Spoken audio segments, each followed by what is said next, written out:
We are live. Here's Sky Blue Fishing. Just got everything all set up. Sun's starting to come out. Sun is just starting to peak. Enough to actually see my bobber decently. See my float. Princess! Oh, thank you so much. King Gamer! Hey, hey! Just threw float out. Beautiful early morning here in Northern California.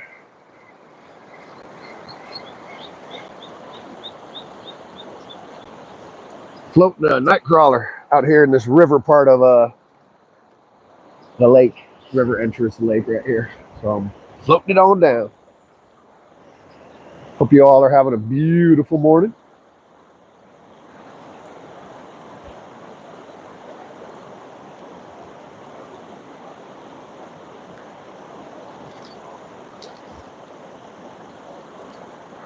Sure is beautiful out here. It's about 50 degrees, a little windy, but not too bad. It's going to be a gorgeous day. Good morning, Cindy. I'm doing good. How about you? You doing well? Early morning. Watching the fish jump.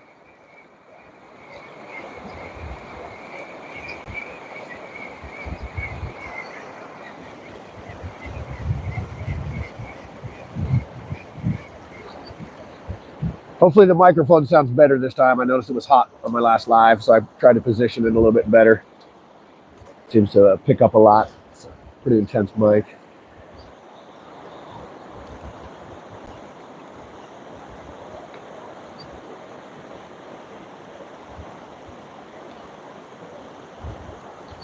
Tons of big, beautiful fish out here. Oh, I'm glad to hear it, Cindy. Yeah, the sun's just starting to come out. The moon's still up. You can see it way up there. Oh, good to hear. Good. Yeah, I tried to position it so it's not so darn hot. I had my hat on and it was kind of tucked under my hat the other day when I did a live. And I think the acoustics of it was making it hot. Skeeter!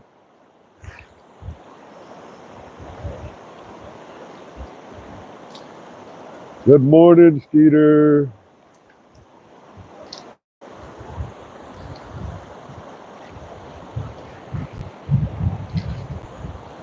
Oh, we're hoping for some early morning fish. I'm watching them jump out there.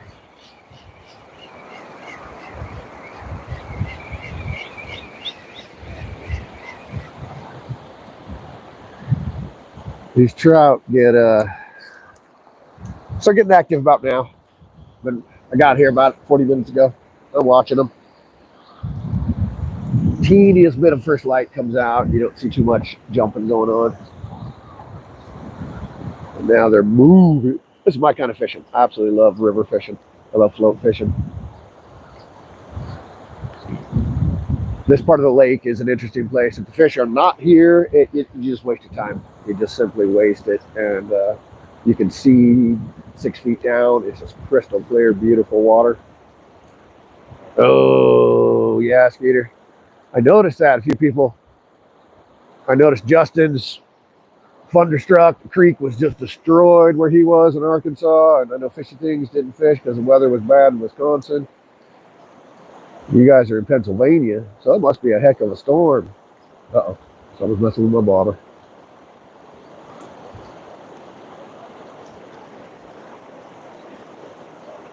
Yeah, something must have just tapped it. Or hit the ground or a heavy current or something out there.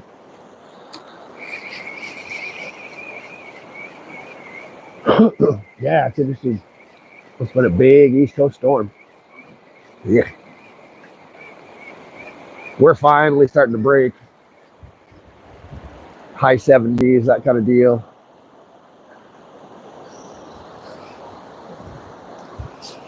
Been an interesting spring, if you will. It keeps bouncing up, bouncing down.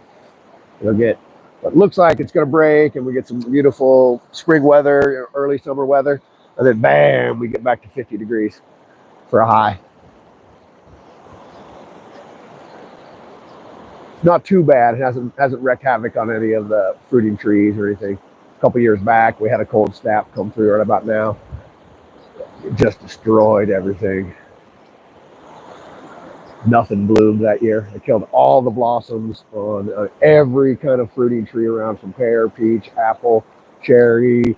Uh, the beautiful walnut tree that is in my neighbor's house, but like half of it goes over on my property. That thing was toast that year. And there's this cool little squirrel. Like that's his food for the winter. I watched that squirrel go there, and he takes off every single walnut off that tree, and it's amazing, man. A squirrel is dedicated, you know. And every year, 5, 6 of them pop up in my garden in all kinds of spots.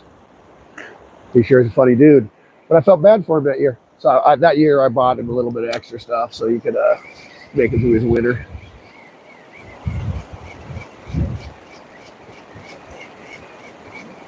My daughter's school did a tour of one of the local nurseries around here. I mean, local apple orchards. And they showed us like what they have to do during times like that. They have these orchard heaters, and so they get these giant propane heaters out to stave off a frost. I was kind of blown away. You know, they got these 100 big, massive heaters, and they fire them up underneath their apple trees at night if it's going to be a bad freeze. And there's enough of that hot heat that blows up right around the base of all those trees that will save their apple harvest. Because if you're a business like that, and you know your 500 apple trees die, all the blossoms die, then you're in trouble that year. I always wondered what they did, and I got to see apple orchard heaters. Might cost them a lot in propane for those couple days, but hey, save the apple harvest.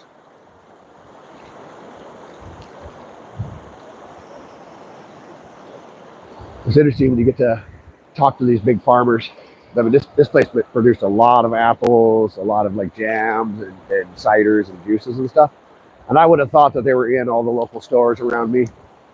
And he's like, no, you know, we do the farmer's market, about 400 miles away, 300 miles away. And we're up in these stores. And I got talking to some of the people that own the local natural grocery stores around us, and most of their stuff comes from the Bay Area, about 3 hours away. So it was really interesting to learn.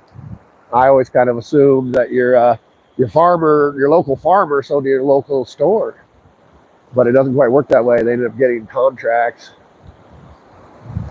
Those contracts are like gold. I was in the Arcata area about 12 years ago, and there was a guy who was an onion farmer. He had just had a couple acres, but that's all he did was onions. And he had a big contract with a couple of the local stores. His contract, he was getting out of it. He was moving on in life, and so his contract was becoming available. It was a big deal because if you scare, it was just onions. That was it. That's all he grew. But if you secure that contract where those few stores will buy from you, then it makes it pretty good guarantee that you'll have nonstop sales. All right, so we got a slip float, 1 ounce slip float here. Night crawler, floating a night crawler. See what we can do.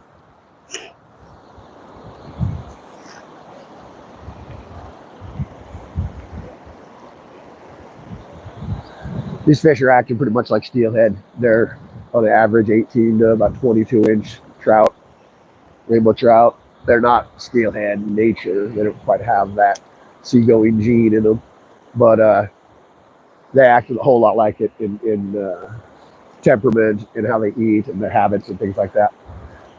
So I'll watch them moving around out there. They like the little bit more of the open water early.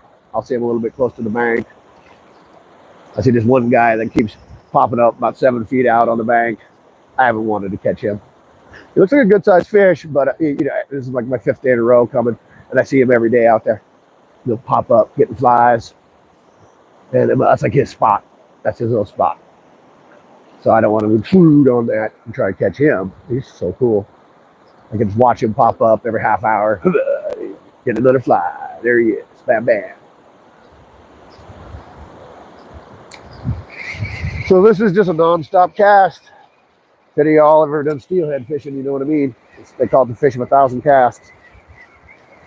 So, you know, I'm probably on my 10th, 15th cast since turning the live on. I just reel it in, toss it out into this little river right here, and I let my presentation float down.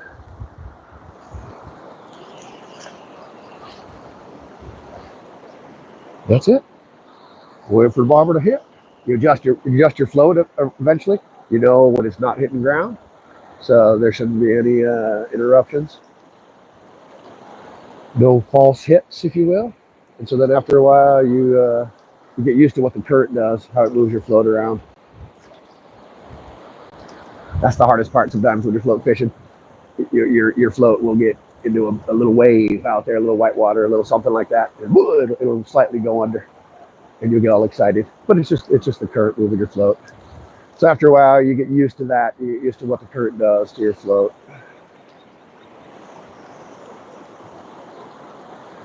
You start to become fairly educated in what a float should do. You'll notice how it's being pulled. You want a straight up and down float. You want it to just be riding straight up and down. If it's being pulled forward or the opposite way, if you can tell it's being pulled to the back, a lot of times you have the incorrect weight for the current that you got going on in the river. You want your float to be straight up and down and just moving, bouncing nice along right down the river. You always have to kind of adjust the size of float you have to the current of the river. This is an interesting one because the river pulls it out to the lake. So it starts off just roaring, just rushing. But then 30 seconds later, it's out into the lake. So it's kind of going with a hybrid technology, a hybrid attack, I guess. Little 3/8 ounce float would be ideal, but it's too much current, too much white water going on up there, and you lose it. You can't see it. So I got 1 ounce on. A little less sensitivity, but I'm not going for little fish. I haven't got a single problem with the big fish in this big float.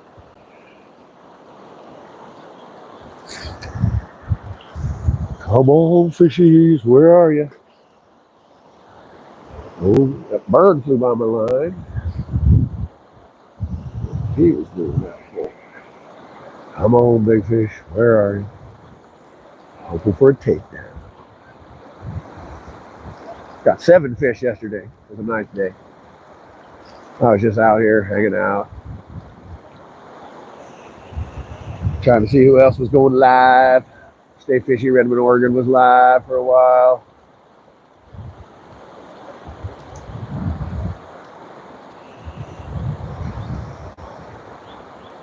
I like coming out here just to enjoy myself. I own a few companies, so I can stay super busy. So I'll go out here and spend a few hours in the morning, get my day started. I gave up caffeine about 8 months ago. So this is my little bit of a morning wake up. I don't wake up to coffee or caffeine anymore. So I just let my body adjust, eat a little bit of food, take an hour or two waking up before I want to start really getting working. If any of you guys own your own company, you know what it's like. You know, there is no punching in and punching out. You can work as long as you want. 24 hours a day if you choose. And so you have to discipline yourself. You have to set up schedules that work for yourself. You have to allow yourself that downtime. Otherwise, you can create a world where life is nothing but work. But you want to build your business. Luckily, the town I'm in has its peak seasons and its off seasons. So the off seasons allow me a little bit of downtime.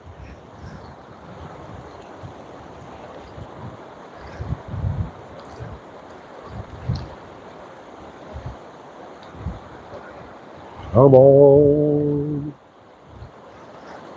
Come on, big fish. Where you at?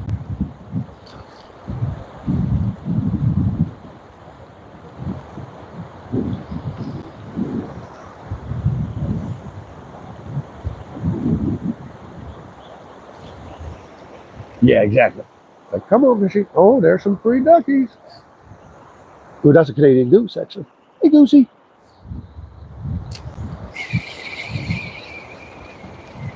Yo, be driven. Hey, hey, hey.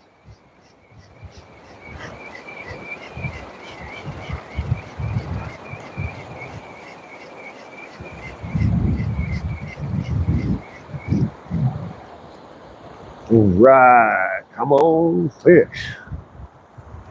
I brought some spawn sack with me today as well. Give that a shot. Once you can finally see where the fish are and figure out where they're hiding when they finally move in. I can't tell if they're in this part of the river yet. I'm not getting any bites yet, so I don't think they're right next to me yet. Get here early morning, I can watch them doing their thing out there. They're 75 yards out. Big fish. Wow.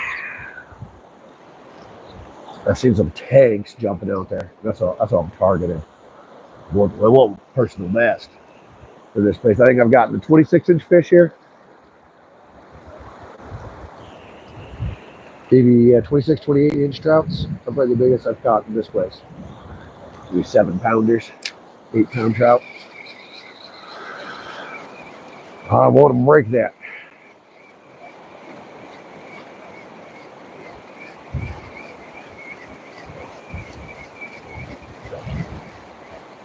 Yeah, be driven. I missed a few lives yesterday too. I was working, about high noon. I started kicking it into high gear. I had a bunch of sanding projects. So a couple of these big selenite pieces I was just sanding away at for a couple hours. Then I noticed I messed around with my phone today. I'm like, what? I missed lives? I'm disappointed. Well, when I'm operating a sander or something heavy like that, I can't even listen to anything. This is nothing. It's just way too loud. I got to use earmuffs and stuff. So I'm just like, I got to shut down electronics for a few hours. I go out and at times and I collect these big giant pieces of selenite, and it's a type of a Utah gypsum selenite that isn't ice clear. It's white, but it's about 2 inches thick and sometimes 2 foot, maybe 2.5 foot long by 14 inches. So kind of like a cutting board size. And so I'm shaping it and just polishing it, making it flat. Yeah, exactly. You got to turn off those electronics. So it basically ends up like this plate. And it's like this beautiful, absolutely white, perfect crystalline plate. Then I own a crystal and metaphysical store here in Mount Shasta. And so I can sell that thing when I'm all done with it for, close to $1,000 or something like that. So it'll take me 6 hours, maybe 8 hours of prep on it to get it all nice. I got to sand it down a whole bunch of layers. And it's a one of a kind thing that nobody else really has out there in the reality. And so I got a handful of people that hundreds of people I should say that really love it. They'll make pilgrimages to our store. I found it, and we call it intrapolite, and it's there's just nothing else out there in the world like it.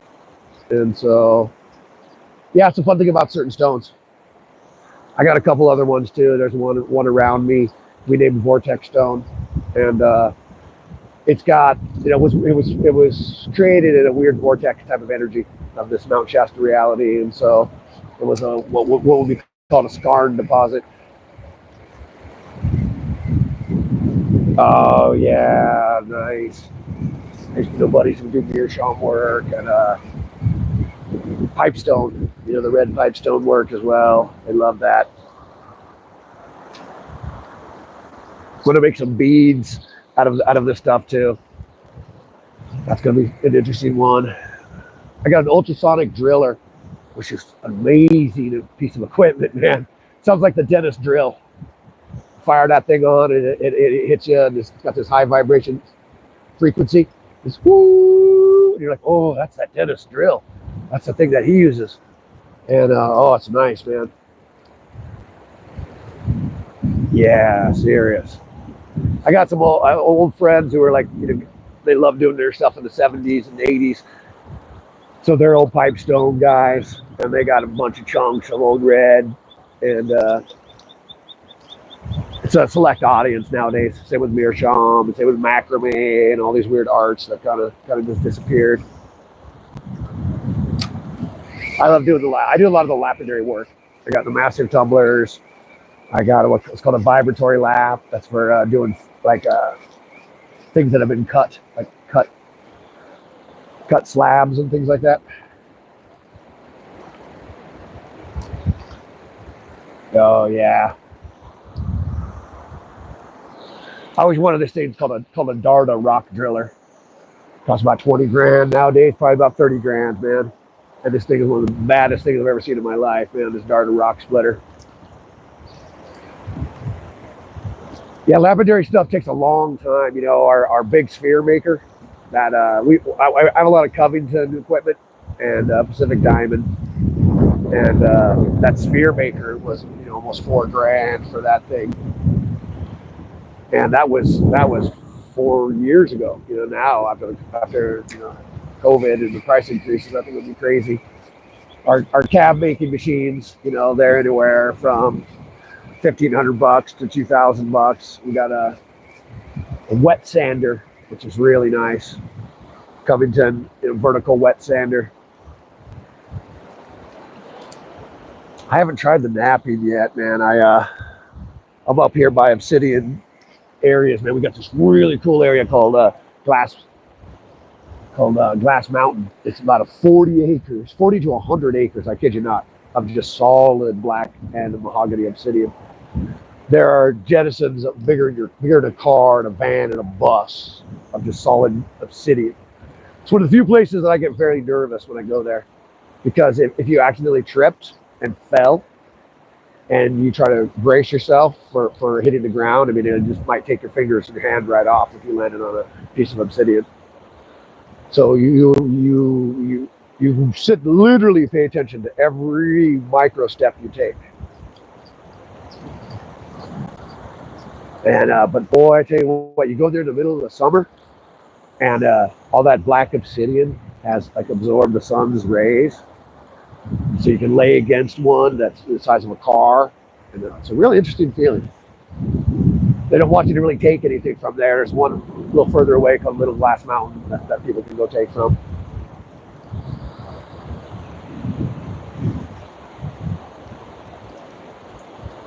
Yeah, absolutely. I would buy the people would sell these already pre-made little arrowheads. We buy them from Mexico. We buy these giant bags. We sell them for little arrowheads for $1, but you can buy this gigantic bag of 1,000 of them. But there'll be the specialty people that do them out of quartz and colored rose quartz, amethyst, and a few other ones. We make these sludge fans, and so we made a few with. A lot of them have crystal tips on one end, and we have either a wood handle or a metal handle, and we end up wrapping it all with leather and all this good stuff when it's totally done. And so we'll put a crystal or like a palm stone, carnelian or something like that on the other end. Yeah, absolutely. My business partner, his dad was raised in Utah and the deserts and stuff like that, in Nevada and stuff like that. And he used to go out artifact hunting, and he was really good at it. I mean, really, really good. He built up this massive collection of intense artifacts, not just here an arrowhead. And but he eventually gave it all to the museum, gave it all to the native museum around him. It was the Washoe tribe, I think. He felt kind of bad after a while. And there could be bad mojo that goes with that stuff. Ooh, yeah.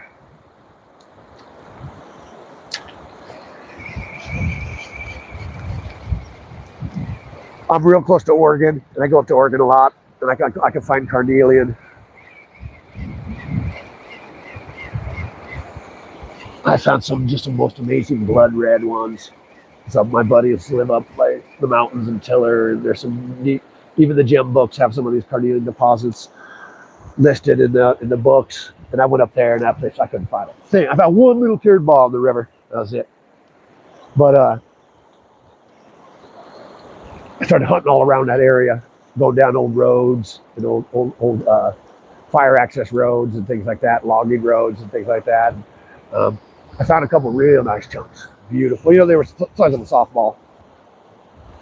Something messed with me. Something messed with that float.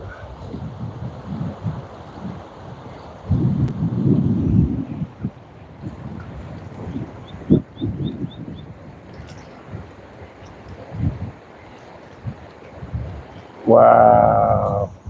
That's really cool.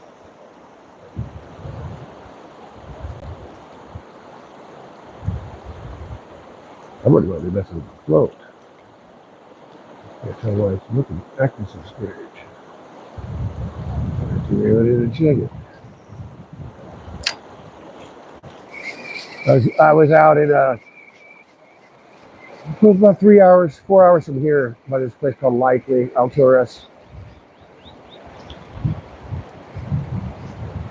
Sweet.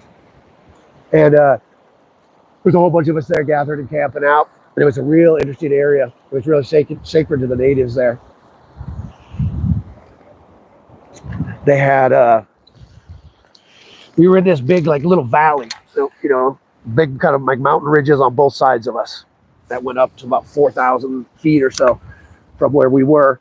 And the one ridge, one mountainside had turquoise growing in it. It was sacred to the natives. And the other side had their sacred burial caves. And I didn't mess with them. I talked to a couple of people that went up there and checked them out. They had like all these offerings and all these interesting like offering areas right before you would go into the caves. And so it was still sacred to the Pit River tribe. So they went there a lot. And so that was really a cool place. But you could feel the bad energy, I guess is the best way to say it. There was this like, do not go in there kind of vibe. Yeah.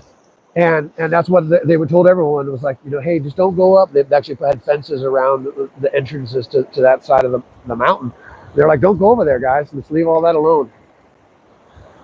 And I listened. I said I didn't go up there. I didn't want to mess with those caves. But it says a few hours from here.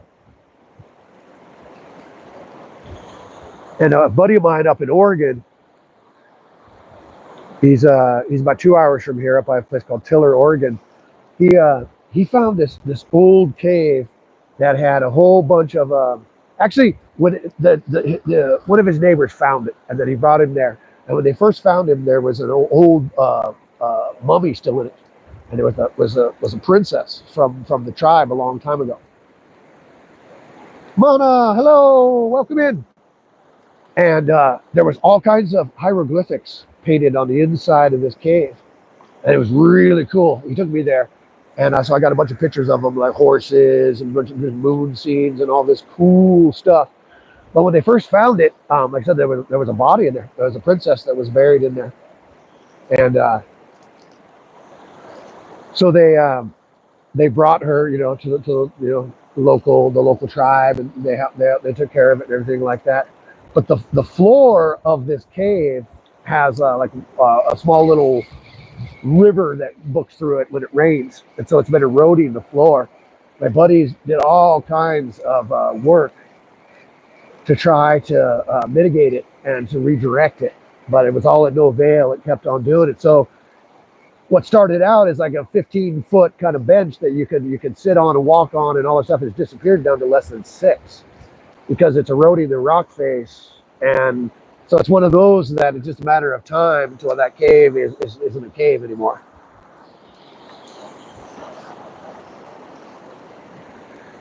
I'd like, half century.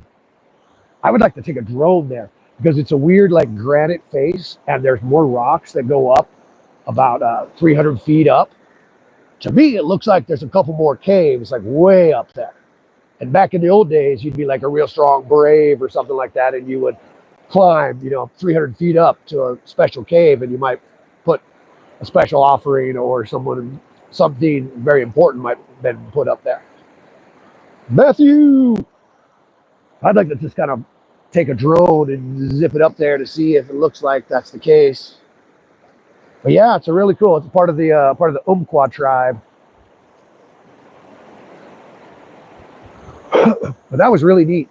You're in like a little cave with hieroglyphic pictures and things like that on it that really like nobody. It's not on any kind of like heritage thing. There's no information about it. It's just locals know about it, and very, very, very few locals know about it.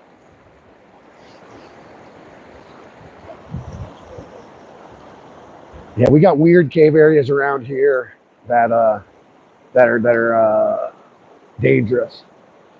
Know a buddy who found one. He works doing road clearing at times for the road crew for the Forest Service.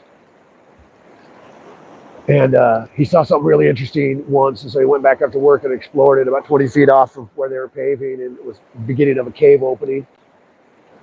And some beautiful crystals in there, he said. It was like apophyllite crystals, still by interesting things, part of the zeolite family. And he was really excited, but he got some serious caving people to go in there and assess it. The cave ends up going underneath a gigantic reservoir. And so even the serious professionals were like, nope, there's nothing, there's no way the heck I will go in there. They're like, just like one little something to shift, and then all that water above can just come flooding into this cavern.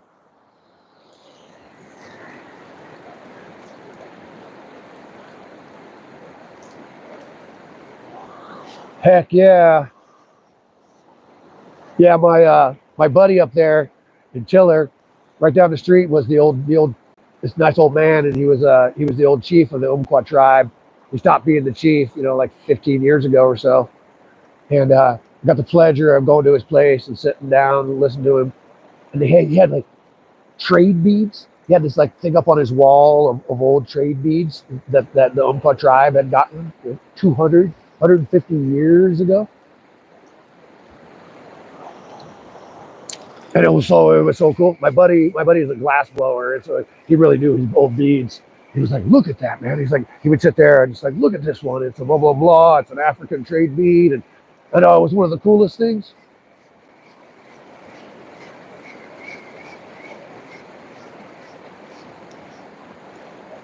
Yeah, it really was, man. It really was. And so the Chiefs relative, I forget, it was maybe like his aunt. She was the last woman to live in the wild up there in the Umpqua tribe, and it was about 30 years ago. She was 20 years ago. She was still up there living, doing her thing. About 30 years ago or so, and she had a son, and eventually he passed away. So it was the two of them living in the woods. I mean, serious bush. But then eventually it was just the old lady, and for the last like 15 years she lived alone. And he told us that what she ended up doing was she got to notice that the deer became creatures of habit, and they followed certain paths constantly. Good morning, AJ.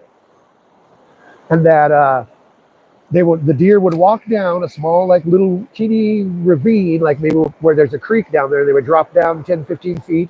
They would have to jump across this little creek and then go back up the next ravine.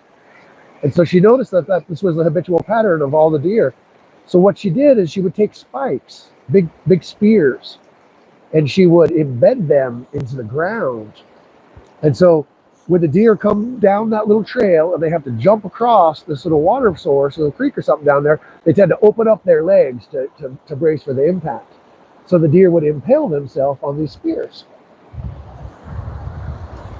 The deer never knew what was coming, never had any fear, never had anything. It was just trying to cross this path that it had crossed 100 times before, and all of a sudden life was over. And then the old lady would go there and get the deer, and she fed herself all by herself for like the last 15 years of living in the wild. I always thought that was really cool. So, I'm not much of a hunter guy. I fish. But it's like if you have to, I mean, that's a technique you can actually employ where you don't have a gun, you don't need arrows. You just need to find a place where the deers always go down a little path like that. And I was like, hot dog, Grandma, you go. Yeah, I feel you there, V. Oh, that was a big, man, that was a big fish that just jumped out there. I noticed like they like to hang to the left of this scene before. Yeah, AJ. You know, the native wisdom was really amazing. I studied herbs, plants, medicinal plants, edible plants, that kind of stuff. I studied those for a few years with a Cherokee woman, and it was amazing. I learned a lot. It was so fun. Oh, I appreciate you, Matthew. Yeah, that was me yesterday, working my butt off, checking in when I could, and the natives really knew the plants really well before the white invasion got here, and then things got things got people got relocated and taken away from their homeland in such a vast experience that they lost the information of what a lot of the local plants in their area would do. And so plants from the East Coast have been pretty well studied and pretty well written down in a lot of books. But from Iowa area west, not so much. And so when a lot of the tribes got sent to reservations, the knowledge they had disappeared. So that was what's interesting to see. When I get to talking to the old chief like that, and he tells me about his grandma, and I learned about stuff like that, or his aunt, whoever it was. It's really cool because that's what disappeared really fast was the knowledge, and that's what a lot of people didn't understand back then. Is you can't just take a group of people that have lived in this particular area for eons. They know every plant. They know the seasons of when the fish are, where the animals are, when the animals come around. You can't just take all those people and put them 2,000 miles away and expect them to thrive. And that's kind of what happened.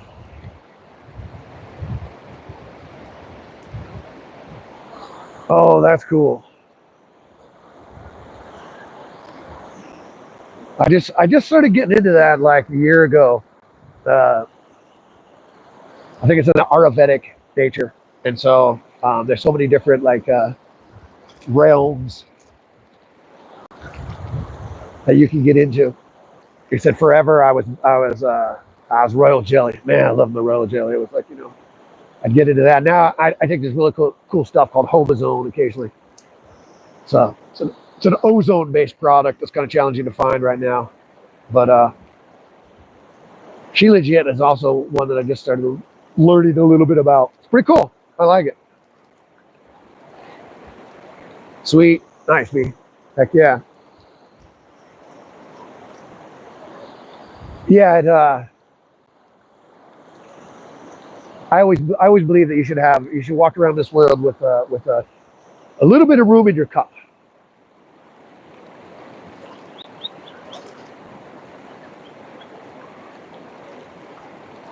Yeah, yeah. The Cherokee were amazing, man. The woman I studied from, really cool. Cherokee woman. Learned a lot from her, man. Learned a ton of beautiful things from her. I've always respected the Cherokee. Hydrogen peroxide is a whole interesting reality, man. I love hydrogen peroxide. I have like the 35% food grade stuff. And then, I mean, that's my buddy. I mean, I use it for healing. I use it for wound issues. My cats, anybody ever gets hurt, big old gaping wound, I take that stuff and I dilute it down. You can use that stuff on plants.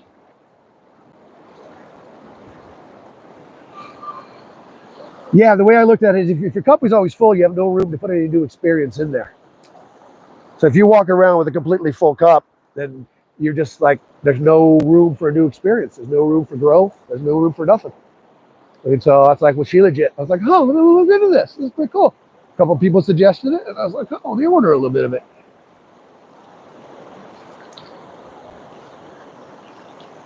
But yeah, hydrogen peroxide, man, it gets insane, bro. That's what they use. That's what they use to get the space shuttle. It's hydrogen peroxide in there, man. 80%, 80% hydrogen peroxide. They split it up in 2 tanks. when those two elements touch each other at 80%, they instantly combust. Wow! There is no 90 or 100% hydrogen peroxide. Who knows? They probably just combust when they get anywhere near each other. But oh man, they for about the last 20, 25 years, I've been working with hydrogen peroxide, man, and you can do some insane stuff. In the medical world we live in here, they poo-poo it.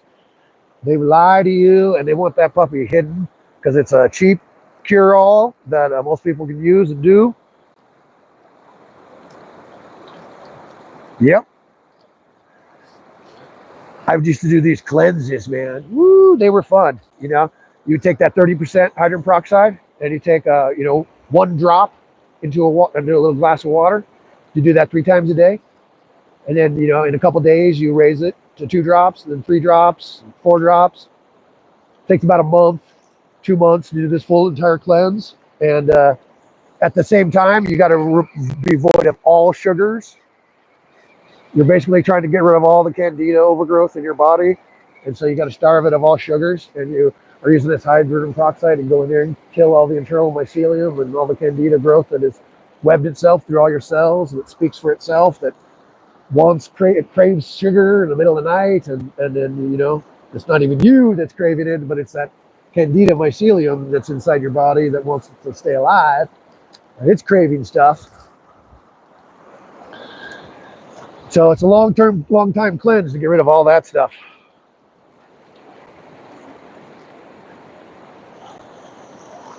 So yeah, that's one that I rarely ever speak about, and I rarely ever suggest it to anybody, because if you know what you're talking about, then you know how serious it is. It's odorless, it's tasteless, and there's nothing you can do about it. If someone takes a tablespoon of that stuff, it'll just destroy their stomach lining. It'll be gone, and there's nothing nobody can repair. So it's a powerful substance. My kids have been around it. My daughter's been around it her whole life, and she never had to worry. Just one of the few that people are finally at a level to respect that. Then I'll let them know about it. But I'll suggest all kinds of other herbs. And the way my herb teacher taught was you take a long time to work with somebody before you start just giving them herbs. First thing you look at is their diet, their exercise plan. Yeah, that's one thing that it's a powerful thing. But just like anything else, just like fire, we had some guy 2 days ago here. He ran around with a blowtorch and he set an area on fire, and it ended up getting to be 12 acres by the time they put it out. My daughter was really scared because it was right next to the city, and it was in this little thing called Spring Hill, a little hiking area, and a bunch of people were on evacuation notice. My business partner was right on the edge of it, and my daughter was packing her bag all night and everything. She's 18, just a little younger than me. But yeah, this person was seen at the park earlier that day telling people that he'd love to go set a fire in Mount Shasta. And so, he was abusing that power that most of us adults have. We have the power of fire. We carry that around with us. So a lighter or your stove at home, your car has a combustion engine in it. And so, but if you misuse that, this guy just wanted to cause problems, I guess.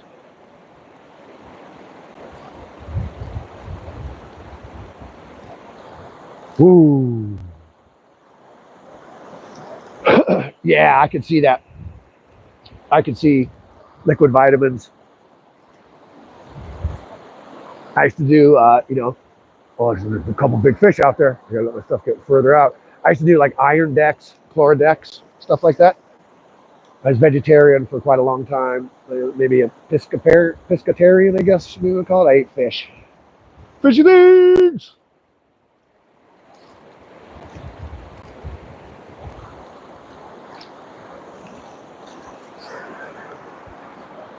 I kind of believe that the human brain is a bit like a receiver. We're a bit like a radio receiver, and so your radio receiver, it's always pulling in signals. It's always pulling in different things, and you just adjust the dial to whichever radio station you want to actually listen to at that moment. But I've always believed our brain is kind of a bit of a receiver, and that's how we receive information. We get like a connection to our higher voices and all kinds of aspects. But when something wants to be created in this reality, it's like it gets set down, and there may be hundreds of people who had the same imagination, the same idea for the same concept, but there's only one or two that actually work on making it a reality.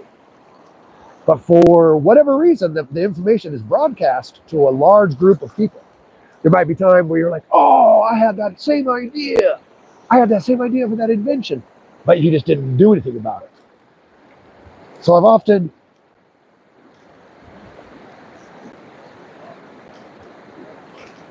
wow, B, that's really cool. Mosto. And so, about 7 or 8 years ago, there was a weirdness going on around here with chemtrails, and people were getting this certain sickness from it, and they were calling it Magellan's. And I had people who were treating people with an ozone machine, and they would actually be able to oh, it was tricky, man. When they watched some of this stuff come out of people, oh, it was bizarre. It was like a parasite. They actually watched worm things crawl out of people. It was bizarre. They treated it as Magellan's. But one of the things the Magellan's did was it was delivered with chemtrails. It kind of attuned your physical body to receive signals, and these signals. Oh, I got a fish, guys. I got a fish. Oh, yeah. I said, where'd my bobber go? I was like, where's my bobber? Dude, where's my bobber? Where's my bobber, dude? We got fish. We got us a fish. All right. Let's see who this dude is. Somebody's giving me a little bit too. I noticed I had my camera on. I expanded it to show the stream, show the river pretty well yesterday. Well, that's a good looking fish. That's a good looking fish. But I couldn't see it was too zoomed in when I brought the fish in to show people on the live, and I was like, oh man. So I tried to adjust it today. Oh, this fish gave me some food. He realizes he's caught. Oh yeah, he's trying to peel out of here. He's peeling. Wow, that's a beautiful red stripe on that fish.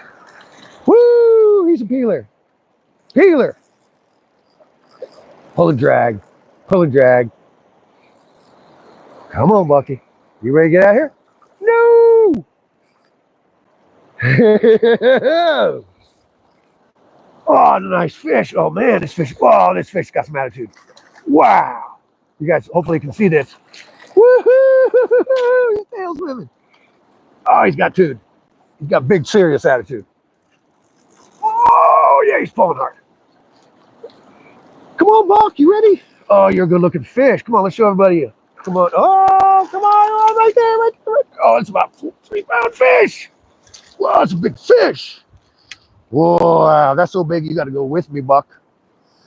Yeah, I could use a couple more fillets. Whoa, that's a chunky mug. Big chunk. It's another one of you guys. Thanks, big fish. Appreciate you, buddy. Thanks, big fish. All right, let's show everybody the fish. Come on, fishy. Oh yeah, you swallowed that. I would have had to take you down anyway. I might even have to cut that hook. I don't even. Oh, yeah, there it is. Sorry, guys. Got to process the fish. Got to get this hook out of it. Oh, that hook was way down there. He would not have been easy to deal with. You would not have been a let go kind of fish, huh, buddy? Nope. That's why I couldn't see my bobber, because you just took it down, man. Yeah, you did. All right, all right, all right. Fish. Fish. Fish. Fishity, fishity, fish. 17-inch, maybe? 17-inch. Woohoo. Let me get on the stringer, guys.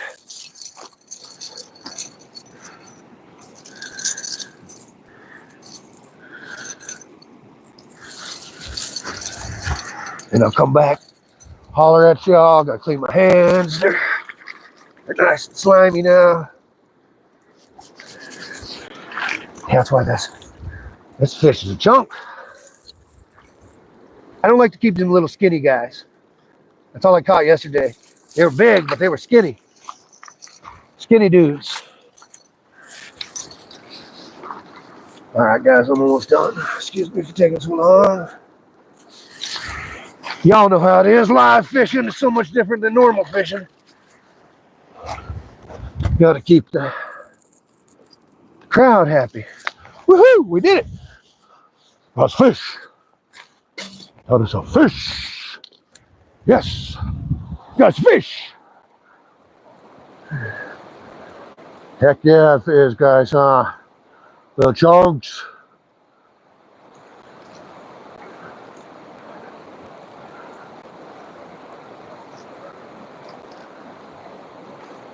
Woo-hoo! Yeah, good fish, guys. We got another worm on. We'll get another one.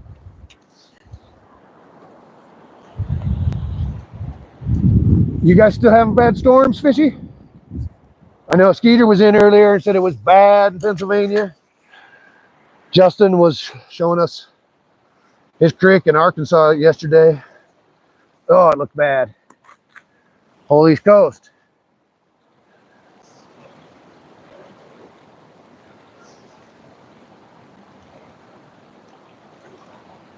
Get this worm on, and then I'll be back over and read what you guys are saying. Yes, that was nice fish. That was nice fish.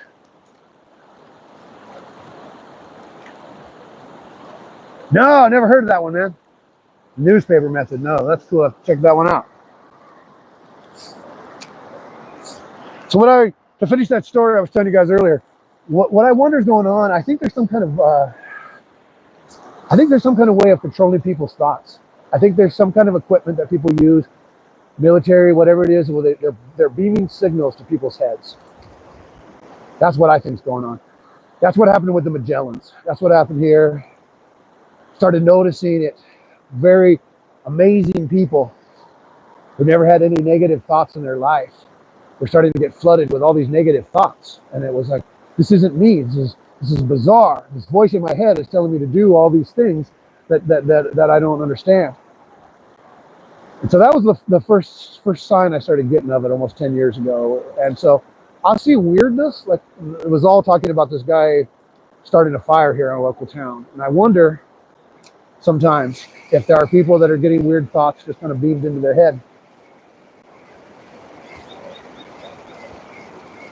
I've been reading about the radiational stuff and the 5G and the negativity that a lot of people are experiencing from it. I got really sensitive friends, and I choose not to be that way. I choose to be more of a adaptive person. I know people that I can't go to any big city because they got 5G, blah, blah, blah. I just learned how to shield myself instead of like, only way I can exist is go hang out in a hole. But I think that since our brain is a receptor, since we are kind of built like that anyway, we are kind of like a human receiver. And it works for a good way. It works for amazing. That's why we come up with creative ideas and inventions. But I often think that there's something going on out there, because you'll see weird random acts that make no sense. Someone will walk down the street and then somebody just gets up off the park bench and just attacks them, and it makes no sense. There's no provocation. So I think that there's something that's been going on. A long time ago, they experimented with humans on like putting stuff into our food. Come on, big fish, let's get you. And it's been, right now it's great to see RFK trying to ban food dyes and doing so many amazing things.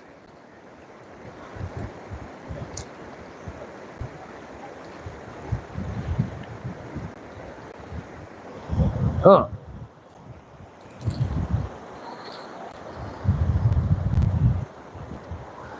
That sounds pretty interesting.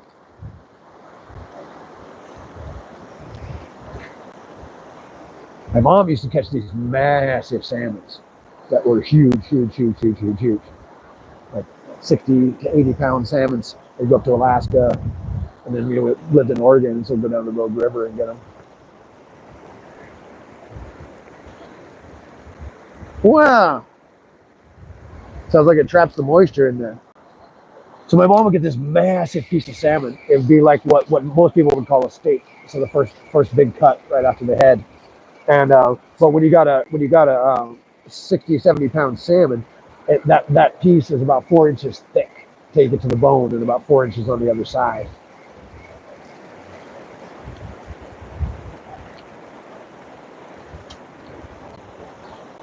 And so she would take that thing, she'd smother it with mayonnaise. She'd take that gigantic salmon roast, 4 inches thick on each side. I think it was about the size of half a loaf of bread. It was huge. And she'd just cover that thing with mayonnaise, and then she'd put it in, wrap it in aluminum foil. She'd put it in like her smoker barbecue kind of guy, or the oven, whatever, let it sit there for like an hour.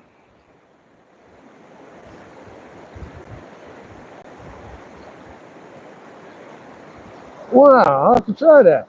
That sounds really interesting.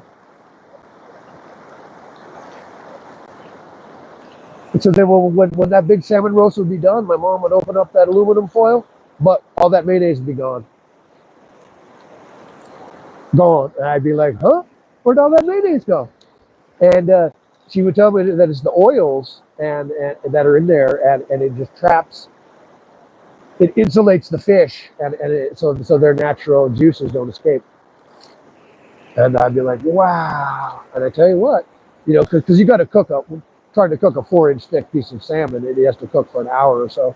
And a lot of times that outer layer would get overcooked and dry and just flaky and just bad if you just cooked it a normal way. And so by doing it like that, oh, whole thing, 4 inches of fish, just solid, flaky, just perfect, moist, delicious.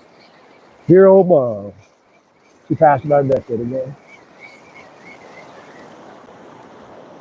Raised in like a fishing family up in Portland, Oregon. We had the Columbia River. We had all these rivers on the coasts. My dad and uncles tell stories of.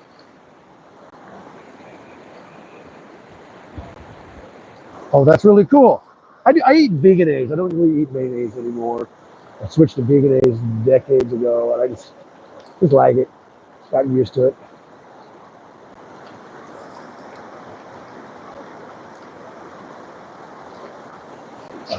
Miracle Whip. Oh, that was a bobber down, but he didn't take it good enough. Oh, now he did. Oh, man. He double hit that puppy.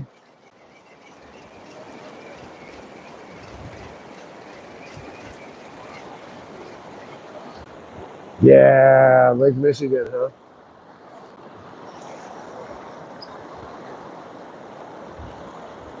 Got a stone out there at Lake Michigan called Euperlite. Euperlite. It's a UV reactive stone. So you can go out to the shores of Lake Michigan at night with your UV light. I wish like Lake Superior was a little bit closer.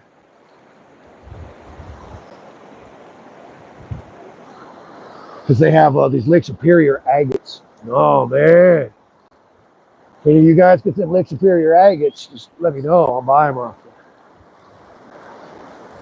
I was going to talk to Justin about that because he's in Arkansas and he goes out hiking and he shows all these really cool quartz things. Like I can probably have a decent market for Arkansas quartz.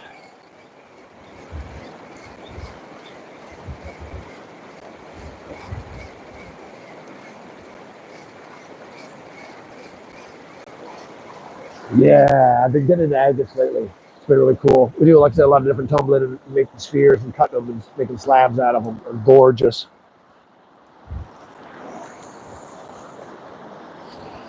Someone just showed me an area where I can go get some amazing jasper just a few hours south of me. Like a bumblebee yellow jasper. That's a orbital jasper. So it's got all these beautiful dots. Yeah, I have to take a look at them, see what they are. I don't know what the green stones are. My business partner, when I was telling him about some of my fishing buddies at Lake Michigan, he was looking it up and he was showing me a few. Because there are a weird agate there too. They look pretty darn nice. He was like, "Oh, those Lake Michigan agates are pretty nice." He was showing me some pictures of them. The Lake Superior agates are world famous, man.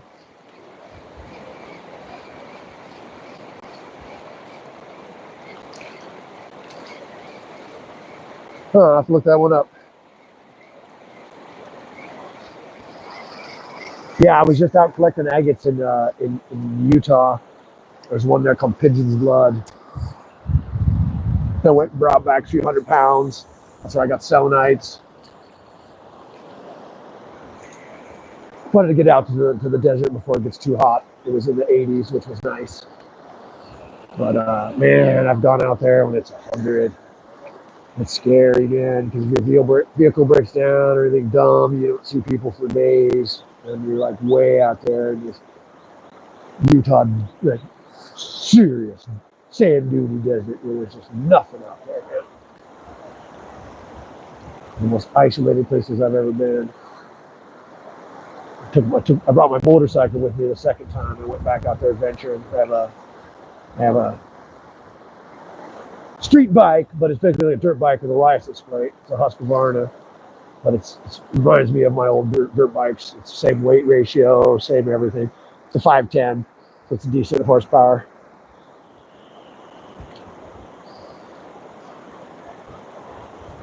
Yeah, I haven't messed with those much, but man, they are beautiful. I watch some of these shows and people go on like farmers' lands. They'll have, some area that must be close to it. And some farmer will let you have access to the land, or he'll just like have turned his farm. And so then they go out there collecting those agates.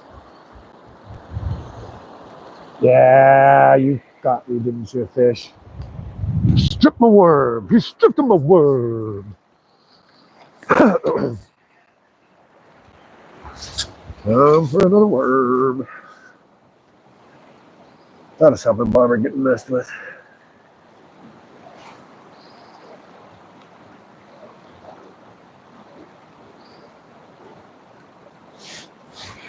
Yeah, we got this thing called Herkimer diamonds that come from New York.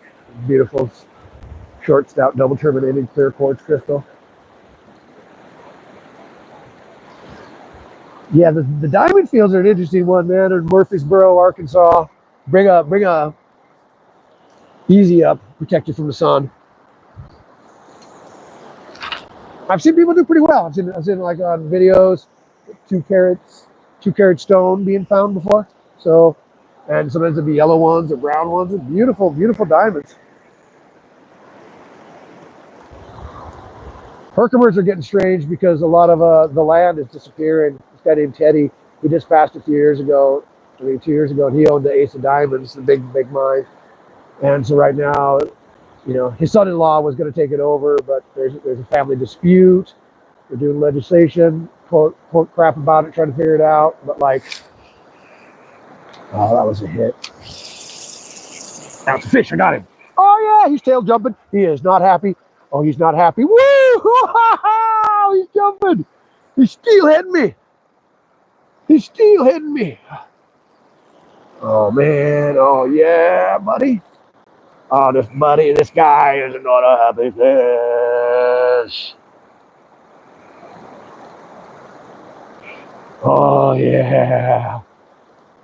Yeah.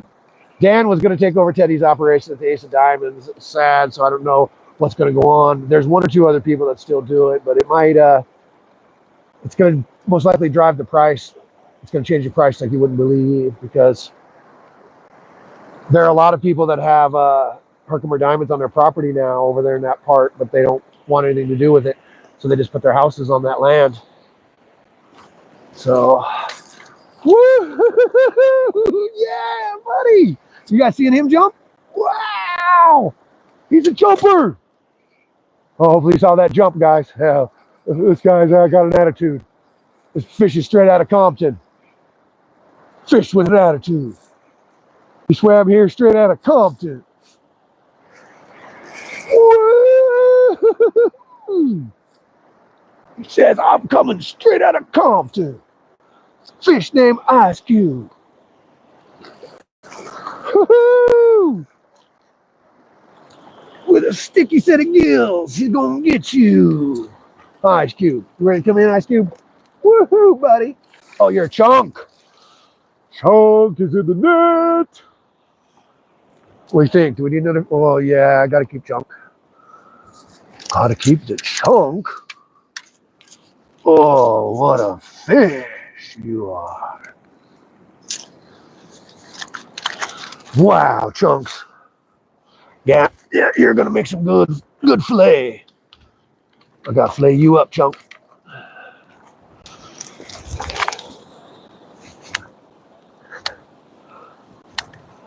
Thank you, Chunks. Thank you, Chunks. Chunky Monkey number 2. Gotta get him on the stringer, guys. Give me a second.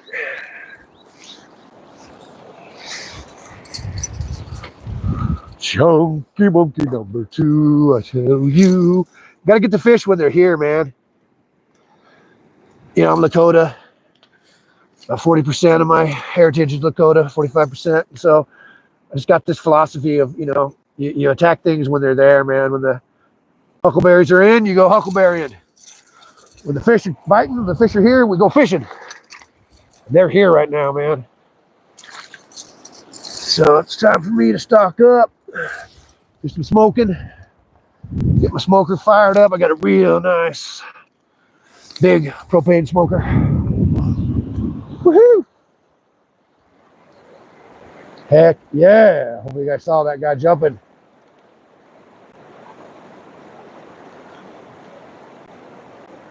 Woohoo! Hopefully you saw that most. I was jumping. Jumping happy fish. Go get another. Yeah, man, these tribes up here go huckleberry picking. The Umpqua tribe will shut down. We'll spend about a whole month. The whole tribe goes up there. Just does nothing but huckleberries.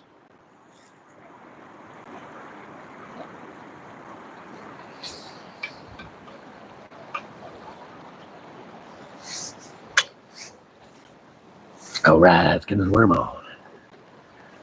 Let's get this done. Wow, that's 2 big, beautiful fish, guys. I'm basically steelhead fishing. I mean, rainbow trout or steelhead are rainbow trout, but they have that weird gene in them which can switch from saltwater to freshwater. But pretty much same techniques, same style of fishing.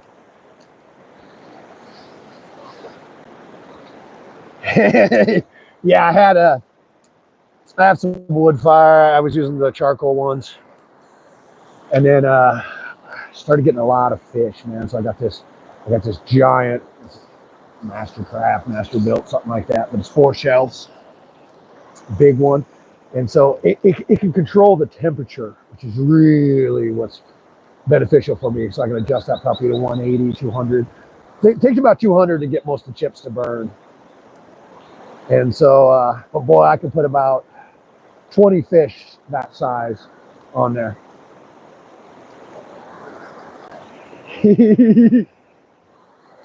Yeah, I got a smaller barrel style smoker, and it was rocking, but I was having a hard time controlling the heat. And so I was getting this over crispified meat.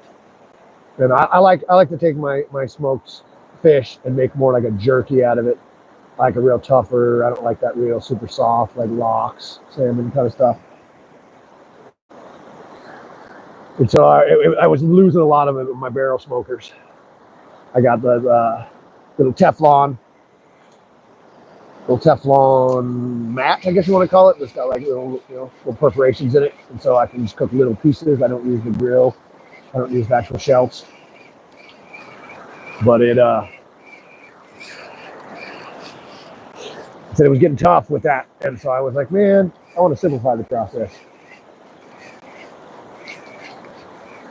When this lake hits like this, it'd be easy for me to do 5 fish in a day. That's our limit in California, is five fish. Nice, more style.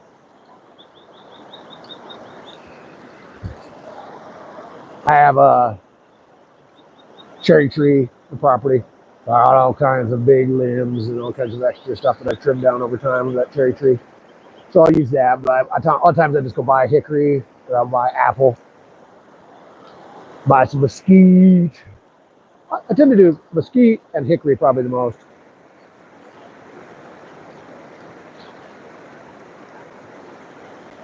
Oh yeah, see, I got no hickory, no maples around.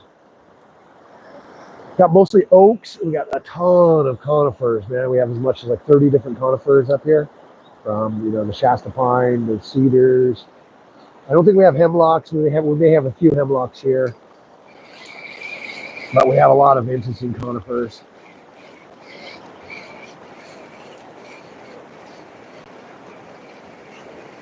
Wow, that's interesting. Yeah, I've only used a little bit of cherry before. I tend to use the mesquite and the hickory.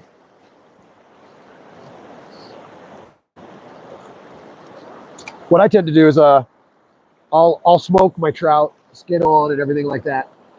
Till it's about 75% cooked, and at that point, the bones of trout will let go when it's 75% cooked. So then you take the fish out, and pin bones, everything just stays right there with the backbone. It just comes out like a dream, and you got these real long fillets that are just perfect, and the skin pops off super easy. But then the meat is still like 20% raw, so you got to go finish it up. At that point is when I like to take it and go dump it in a heavy marinade. One of my favorites is what was like a candy, and so I'll just soak it in brown sugars or maple syrup, that kind of stuff. A little bit of I like tamari, but it's like teriyaki or like soy sauce, but I use tamaris, and give it a little bit of that salt flavor. And then I take it back out to the smoker after it's marinated for a while.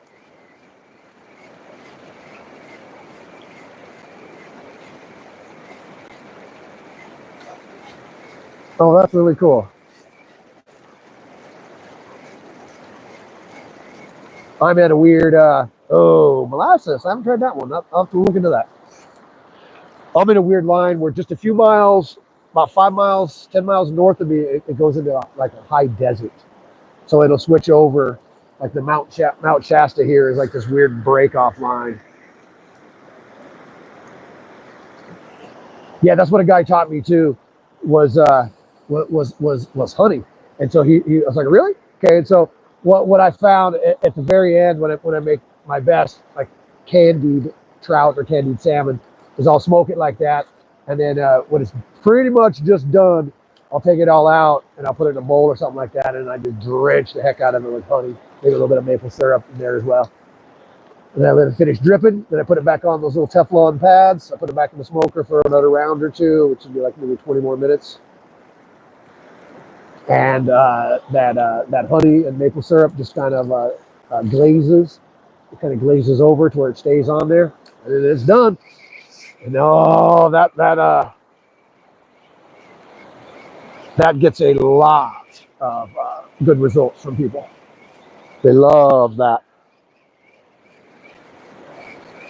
But cooking them to where they're like 80% done and they're removing the bones. Even if I oven cook them, sometimes I'll just toss a bunch of them in the oven cook them, and then the bones come out like it's nothing.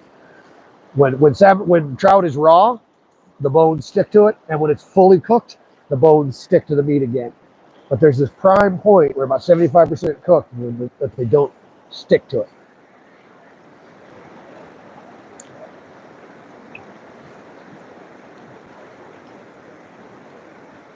Interesting. I got, like I said, the neighbor's got an English walnut. I guess my buddy of mine was over and said, "Oh no, that's the English walnut." He said, "That's the one everyone really wants," and that's the one the squirrel keeps doing. So I dug up 2 or 3 of the little starts this year.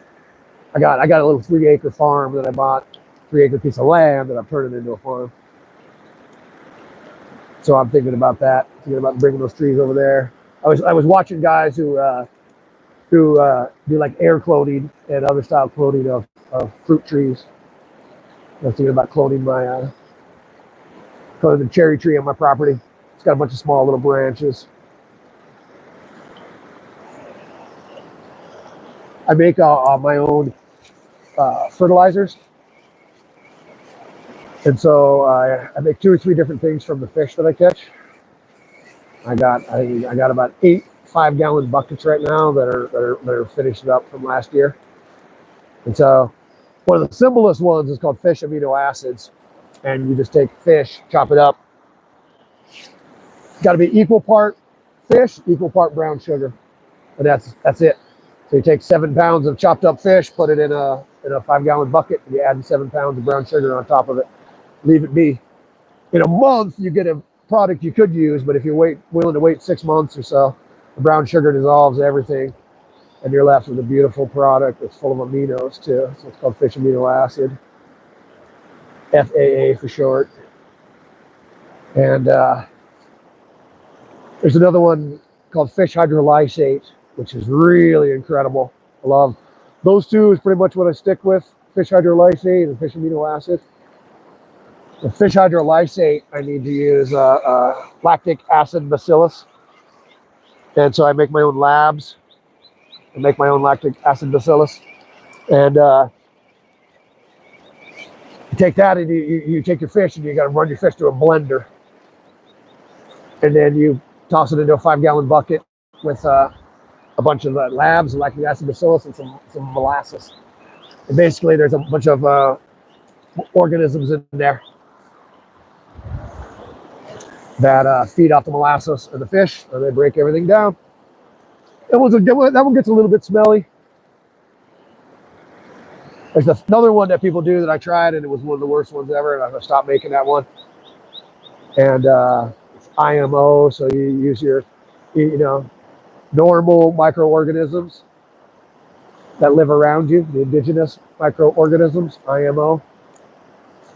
We call it leaf mold. So if you go out to your forest and you turn off a bunch of leaves and you find all that spider web looking stuff underneath your leaves out there in the wilderness, all around you, especially you got a bunch of oak leaves. That stuff's called leaf mold. It's full of the natural microorganisms in your neighborhood. The IMO, the indigenous microorganisms. So you take those microorganisms and you breed with them. And that's basically what we do is we make these compost teas where we get 10, 20,000, 10, 20 million of those little microorganisms growing off of the fish food and the molasses we give them. And then we make a big barrel of that and we spray it into our garden. And I tell you, real good gardeners learn how to grow good soil. And that's what these microorganisms do.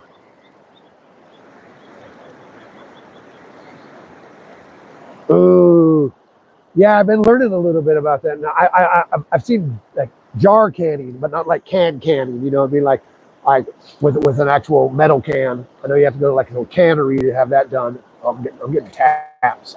Someone was going after that, but yep, he committed. Nope, he did not. Bobber went down. I bet he took that worm right off. Yeah, I've spent a long time. I've been, oh yeah, you messed with the worm. You took, oh, I see. Yep, he did. He took it right off. I knew he was over there messing with me. Could see my bobber going slightly down, but not a full takedown. Some smart dude over there. Yeah, any person who really understands organic growing, then that's what they'll tell you is that they don't grow good plants. So they'll tell you they grow good soil.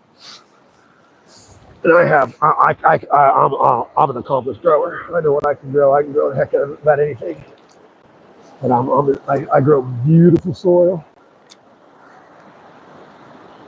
My strawberry plants are doing so well now that I can harvest about a big gallon bowl, if you will, about every day and a half. Oh, get out of there. Come on, wait. Man. Threw it in the wrong area.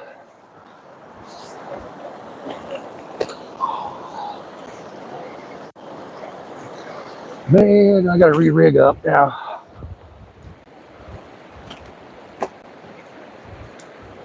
There goes my gear.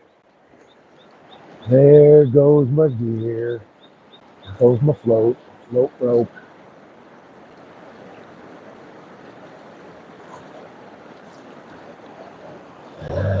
Hang on, guys. I gotta re-rig. I think I brought extra gear.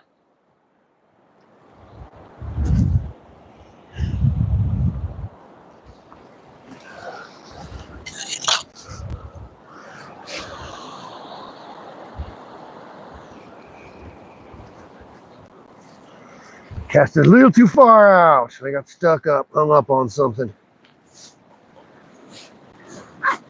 Time to do it all over again. Take me about 5 minutes.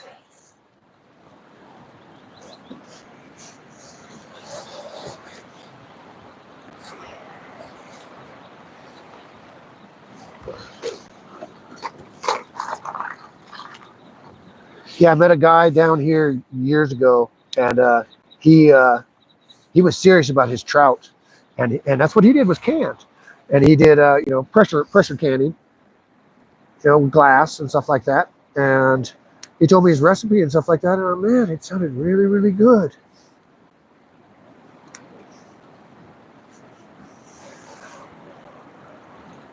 I've been trying to figure out potato storage. I got I think about 600 potato plants growing strong, so I'm gonna have a lot of potatoes this year. I decided to grow a ton more. We did all right last year with them, and everyone really enjoyed them. So I was like, hey, let's rock this up. So I got a whole bunch of starter potatoes, German butterball, French fingerling, and it's the winter storage that I'm trying to figure out. I know you can put them in sand. That was one of the coolest things. I got a few couple yard piles of sand from some projects we were doing. I was like, well, that's a potential.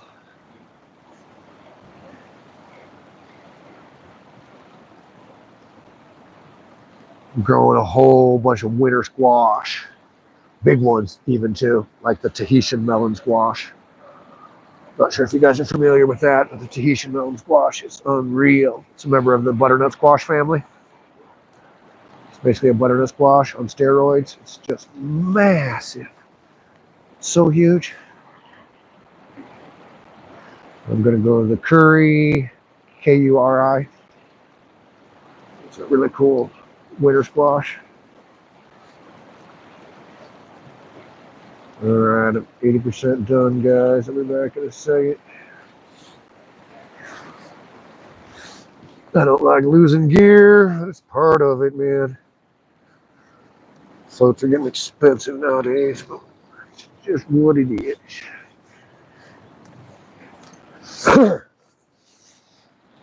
Okay. Now on step 2, gotta get the hook.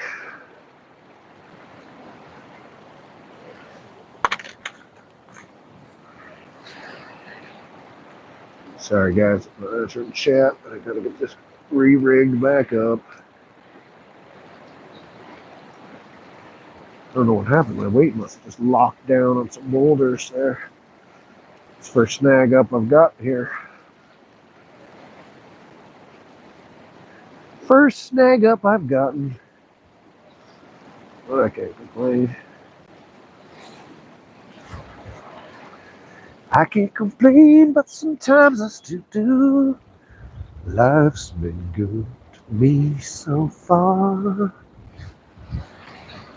My Maserati was 485. I lost my license, now I don't drive. I ride and believe on the mind. I lock the doors in case they attack. I can't complain, sometimes I still do. Love's been good to me so far. Alright guys, I'm almost there.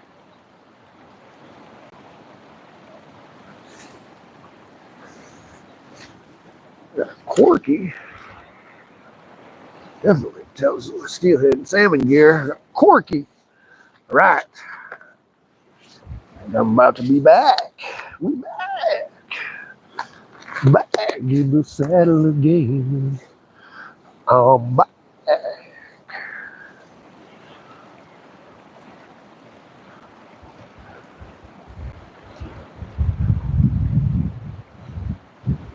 All right. Woo!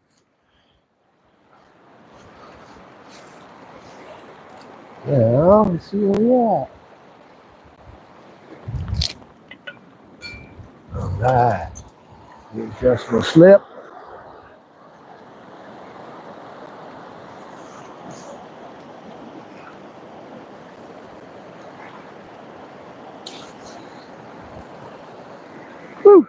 Sorry, guys.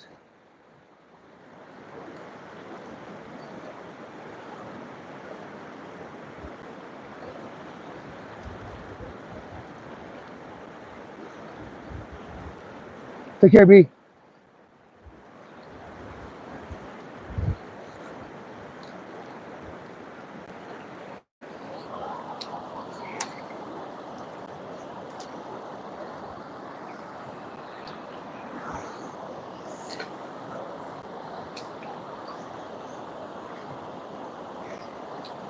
Right.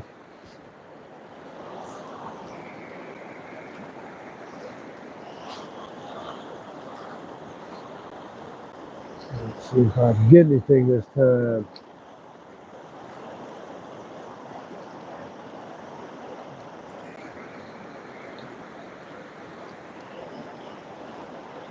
Yeah, I find a lot of nice lures. This lake does they'll raise it, lower it a lot. Depends on the droughts we're going through.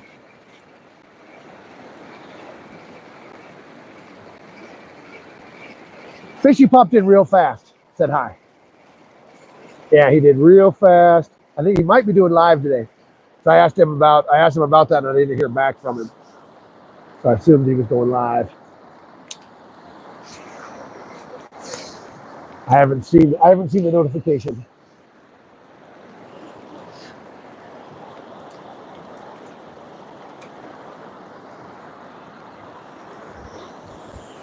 I know people have been having really bad weather over there on the east. Messed that up again. And so Fishy didn't do live like the last 2 days.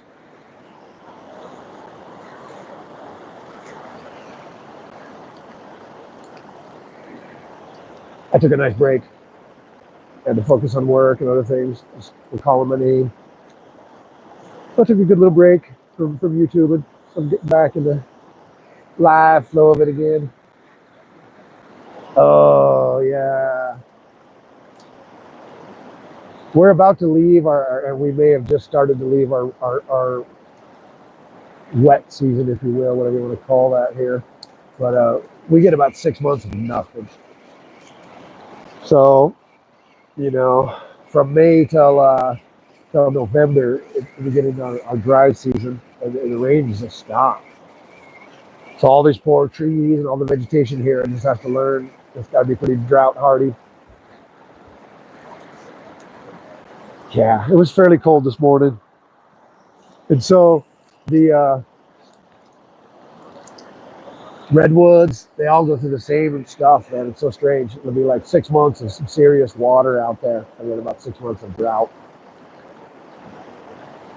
So we may get one or two more rain showers, but we're about that point, and that's why we have this fire season, and that's why it gets so weird out here for that.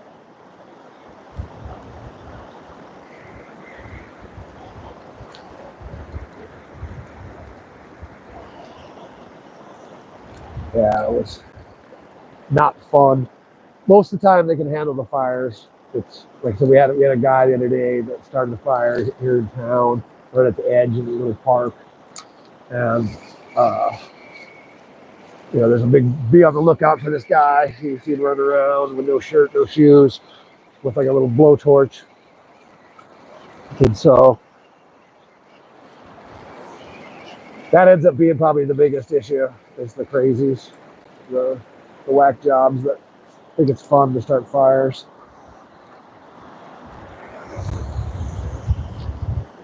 It's bad enough when we get lightning storms and all these other natural causes of that start fires. The bad ones seem to be when you get human involvement and they think it's fun. They'll light a fire right in the middle of where people live.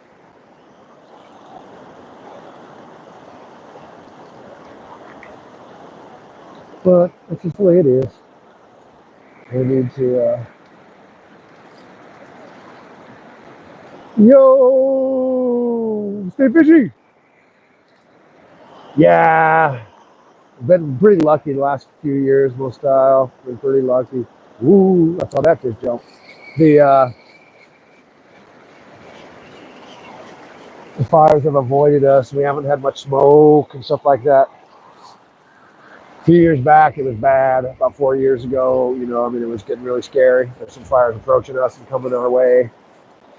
We live in a pretty decent area where it's not like the Paradise area where that's like a slot canyon where you can everything can be destroyed instantly. We get pretty good amount of warning. To the south of us, we have these crags, and so it's just like a 30-mile area of just intense craggy rock. So fire blew up from that way, from the south, about 4 or 5 years ago, and it was heading right our direction. But then all that 30 miles of rocks just stopped it. So I don't know if it's lucky or whatever, but like all the areas around us have pretty much burned over the last 7, 8 years. We got 2 fish in so far. Stay fishy.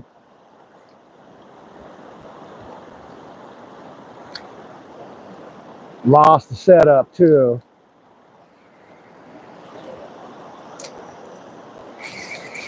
Dude, that's the time I needed a kayak. Hey man, can you give me my float?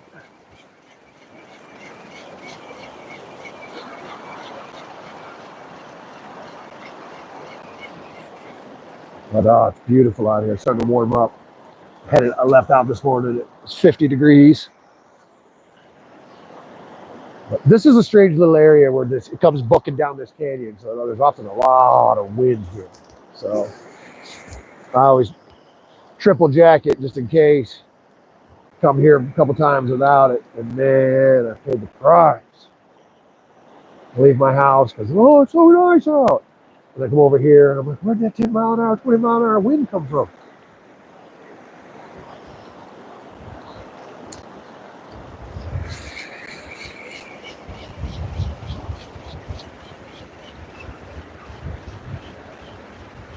Heck yeah. Heck yeah.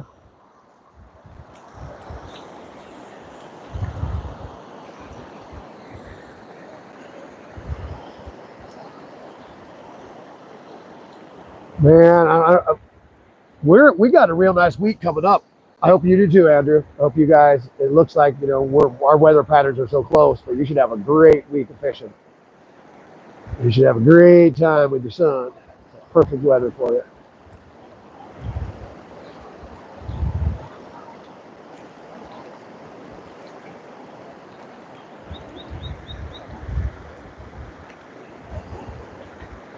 Yeah, I was telling people earlier about this time I was hanging out with a bunch of people. We were camping out by Prineville. We were close to Walton Lake, and I was telling them about that area. I don't know if you know about it, but there's some burial caves out there.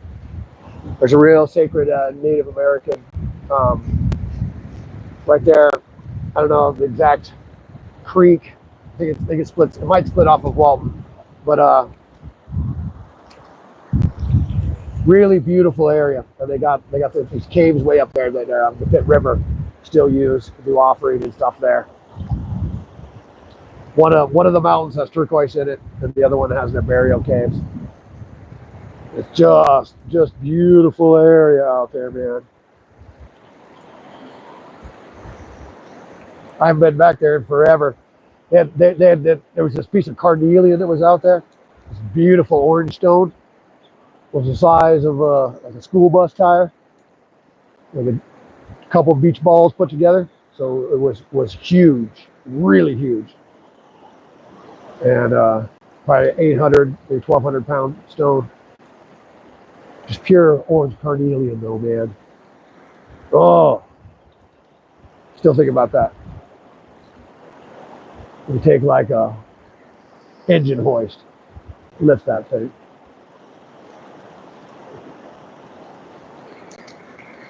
Yeah. Hey, buddy. Watching a little bit of your live this morning before I headed out. I was knee deep in sand, I think, by the time you went live. I was off electronics for a couple hours because I was doing some sanding yesterday. And then I saw that this morning. I was like, what? How did I miss you? And I was like, oh, yeah. From like 2 to 5, I had goggles on. I had earmuffs on.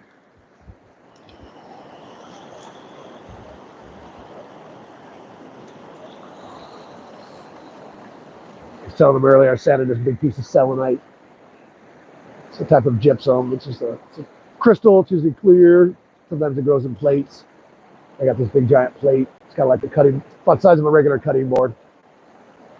And been sanding it, get ready to finish it. Tend to have flat spots, and then there's like little pits, little divots. I got to sand them all out there and get it all. But it's kind of like a peach color with a little bit of white, so it looks beautiful when it's all done. And then I wax it up, do all this stuff like that to it. It takes about 8 hours to finish it all, but then it's a real expensive piece. Got 2 fish on. Missed a couple. I think I missed 2. They stripped my worm. I lost a float. This was probably the worst of it all.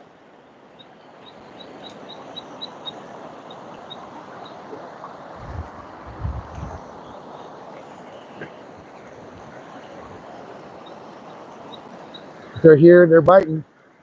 They're big fish, man. The last 2 that were like jumpy, little chunky monkeys. Little 18-inch. Like I said, 28-inch, man. That's what I'm hoping for.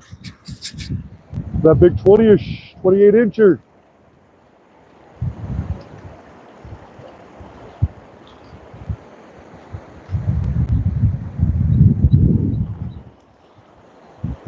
All right, slow.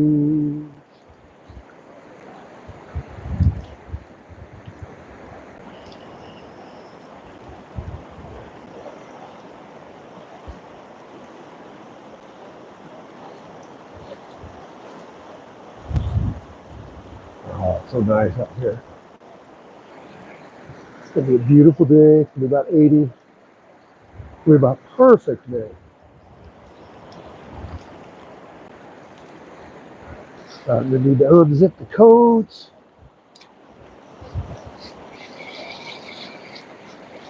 I've learned to always be a little bit more prepared than underprepared.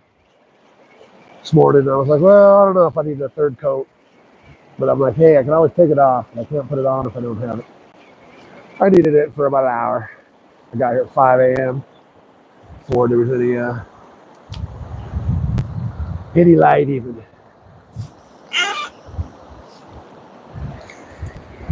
I like to relax, give myself half hour by myself. I don't drink hot tea anymore in the morning, so I just sit around and drink a little bit of water. I think I brought some Gatorade today.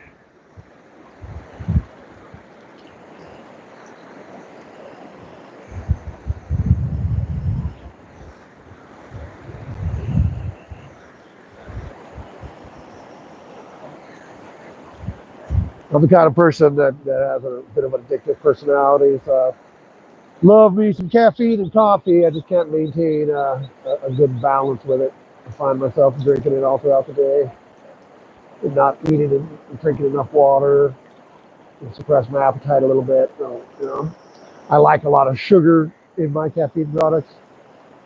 It's probably the worst part of it all. So coffee is always like heavy creamers and heavy sugar. So the black coffee itself isn't bad for me. It's all that extra junk I think the dump on there is. Come on, big fishes. Where you at, big fishes?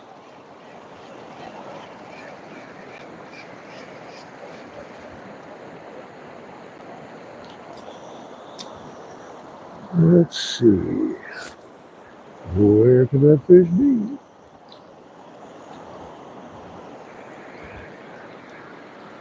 Chris, hey. Morning. Out here catching big trout. Catching and missing. Missed Nate.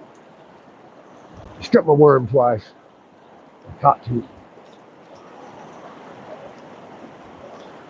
Those ones that strip my worm, that usually means that they'll hit again.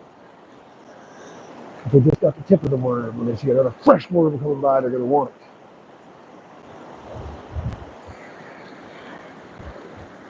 Yeah, it's real nice out here. Real nice. The river enters the lake right here. Seriously. Fast moving, 3 to 5 foot deep water, rolling, 20 foot across. No chance I could cross it with waders. It would just take me out.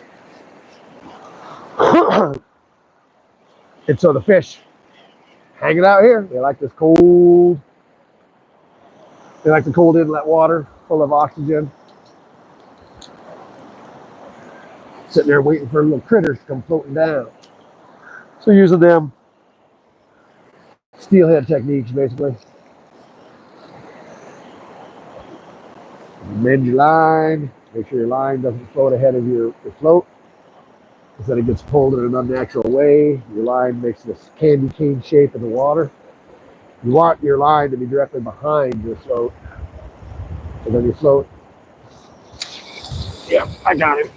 I got him. I got that fish. I got him. I got him. Woohoo! Got him this time. Just like that. I mended my line when my float was looking good.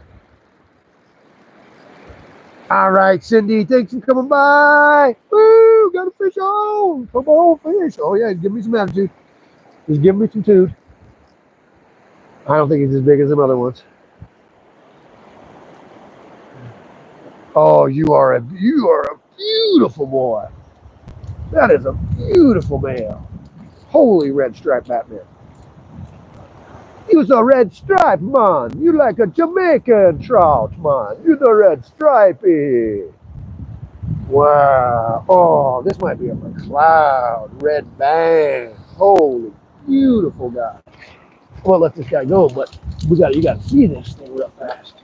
Stop. Relax. I'm gonna let you go. Look at this red trout. Look at that red band on there. Can you guys see that red band? Woo!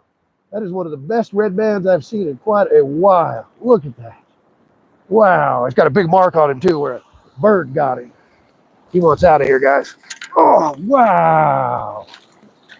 Hey. Stop. I'm gonna let you go. I'm gonna let you go. But you gotta relax. Give me 1 second. I gotta get that hook. Thank you. See, there you go. There you can go. Woo, he's out. Oh, that was a pretty fish. Wow, that was a pretty fish. Wow. I'm glad you guys got to see him. Red band. Wow. We got the McCloud River red band trout in here. And I think that might have been the red band McCloud one. Holy moly, he was beauty. That was a gorgeous fish. Rebaiting, guys. I'll come check in with you in a second. Let's go back and get some more now. Holy moly.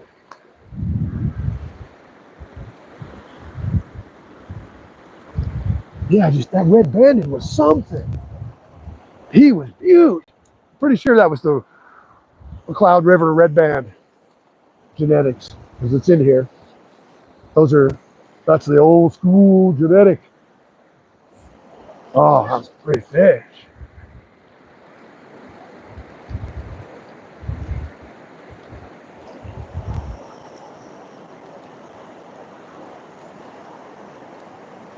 Wow, that got pretty.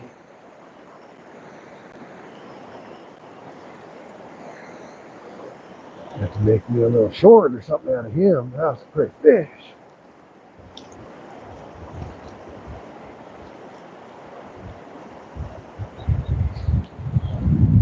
About 20 miles to get there to the McCloud River from where I'm at. The McCloud River is a really amazing historic river. A long time ago, when we were a little more destructive as a community, we tend to hurt. We hurt most of the trout populations in all the East Coast rivers and creeks. And actually, we got rid of the indigenous trout that were there. You know, humans can overcatch things, and so By the time the western migration happened, they made it all the way out to California. Trout was in bad shape on the East Coast. Then they found the McCloud River, and they were blown away. Teddy Roosevelt used to go there and fish and all this stuff. And they repopulated all the trout on the East Coast from the McCloud River. They used the genetics of the McCloud River, they sent them to New Zealand, Australia, sent it all around the world. Got a little hit on that one too.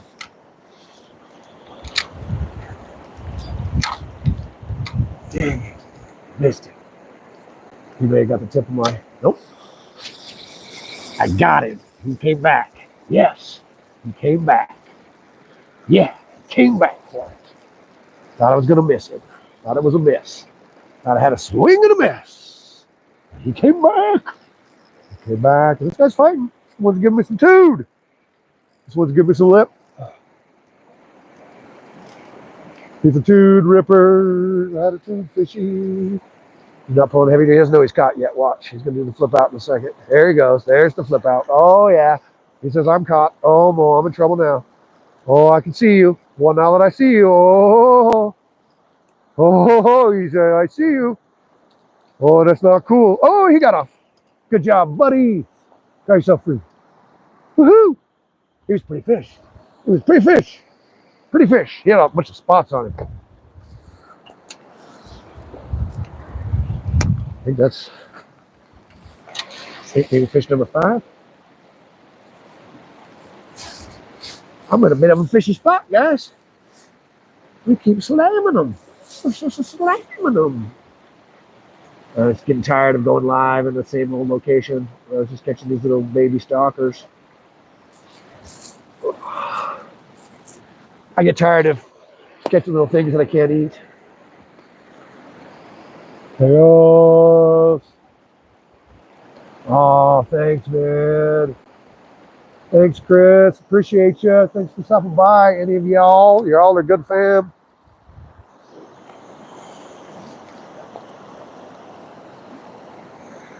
Let's catch us a big one.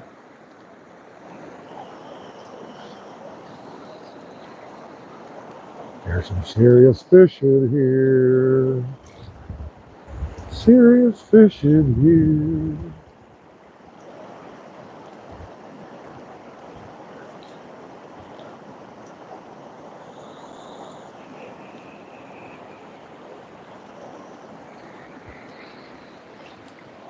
Come on, fishes. Let's get them going. Oh, my mother wanted to do something strange. It's on the floats acting up. Just a current. No? No, maybe not. And she's on. Got him. Got him. Got him. Wasn't just a current.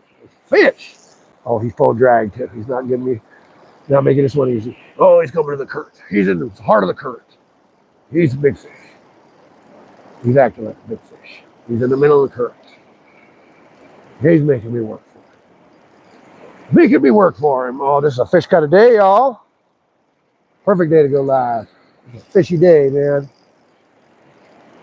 Fish kind of day. Oh, man, this fish has got weight to it. He's not quite realizing he's caught yet. Watch, he's going to see me in about 4 seconds. He's going to do the freak out. Comes the freak out in 2, 1. Oh, there he goes.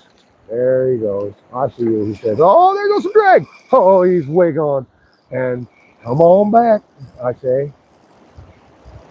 And then he's going to say, no, no, wait a minute. Yep, there goes the drag. He's pulling hard. 3 or 4 more pulls, and then he'll start relaxing. Woohoo, he says.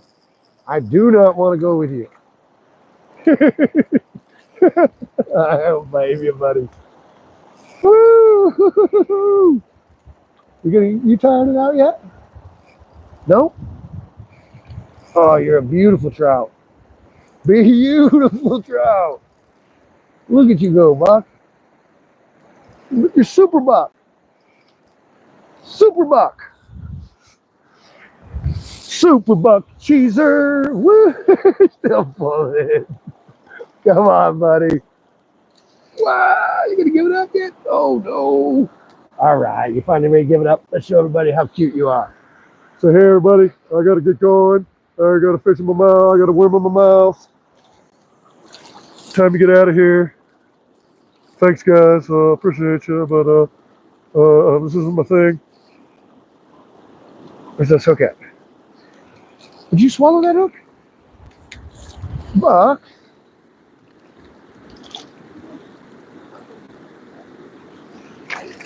Yeah, serious. Whoa. No, I don't know about that, Buck. Yeah, I think he swallowed that hook. So I gotta take care of him. He ain't gonna do good. I'm sorry, buddy. You think you can make it? You think you can make it? I mean, you got some tune, like you're making it. All right, he's out. He's out. He's out. He made it. He survived. Woohoo! He's gone. He gone. He's gone. He's gone. Nothing's gonna bring him back. He's gone. Like a steam locomotive, rolling down the track. He's gone. Nothing's gonna bring him back. He's gone. Ooh. Nothing's gonna bring him back. All right, we're back in the water. Let's bend this line, get the float floating down just right. Let's see what we can. I haven't gone steelhead fishing in a little while. Boy, this feels nice. May not be steelhead, but they're the same. I'm using the same techniques. Feel like I'm steelhead fishing.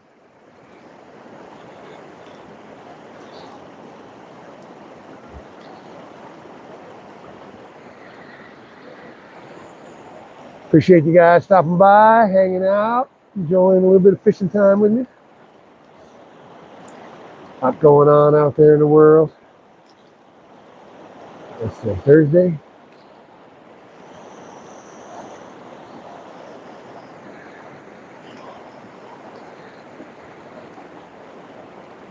I may go live again on Saturday-ish, Sunday, we'll see. It gets crowded out here on the weekends. That's why I like to go midweek.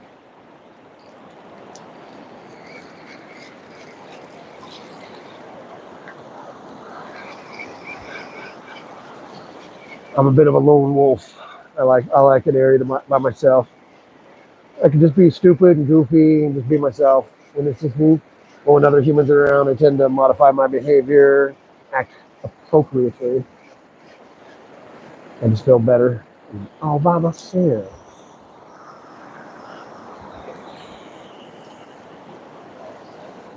Wow, let's catch a fish.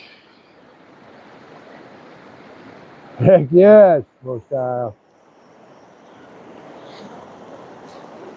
Let's go with the slope. Let the slope look weird.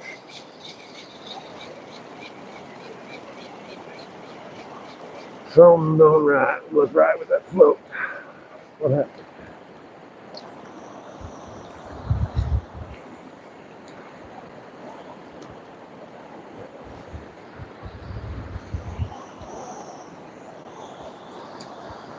Right, let's go do it. Come on, fish.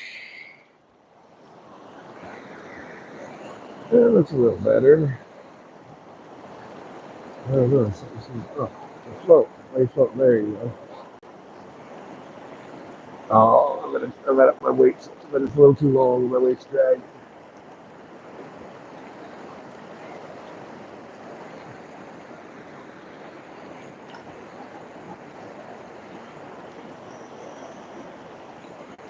Yeah, I was happiest with that red band. That red band guy was something else. Wow. Take a look at the live later and see how well it came across on the screen for you guys. That red band was impressive. We got this strange fish up here called the Eagle Lake trout.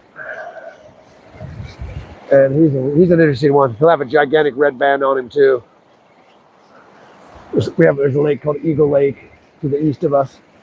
It's a incredibly acidic lake. No, alkaline, real highly alkaline lake. And so only a particular type of fish can live there. And that's the Eagle Lake trout. They put them in here as well. The trout can survive in other waters, but they can thrive really well in that high alkaline water, which not many other trout can. But they always have white meat, and it's one of the worst tasting things I've ever come across in my life. If you were to come across one of those Eagle Lake trout and eat that thing, and you would probably think trout is one of the grossest fish you've ever had. It's just weird. Something about it. The oils, the makeup of that fish to survive that high alkaline water, it's bizarre. And so there's omega oils in different fish, omega-6, omega-3, omega-9, that kind of stuff. I think that the oils that are in that particular fish are not the ones that are in like a salmon that are really good for you, that you kind of enjoy the flavor of.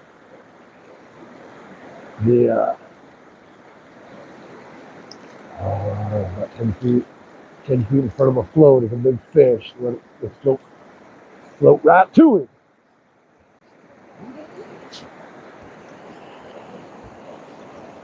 I'm going to take off jacket number 2 here in a second. Wow.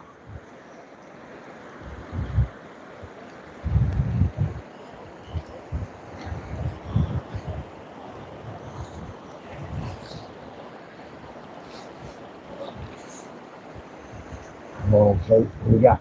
What we got? Come on. Come right out there with that big fish.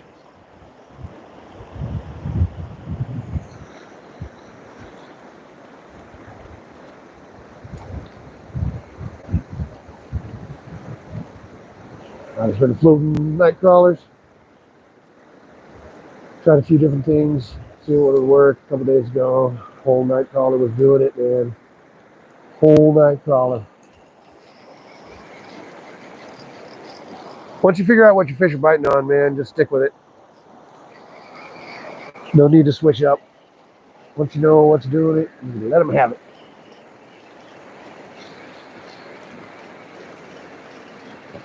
Oh, I got a couple nice fish trout.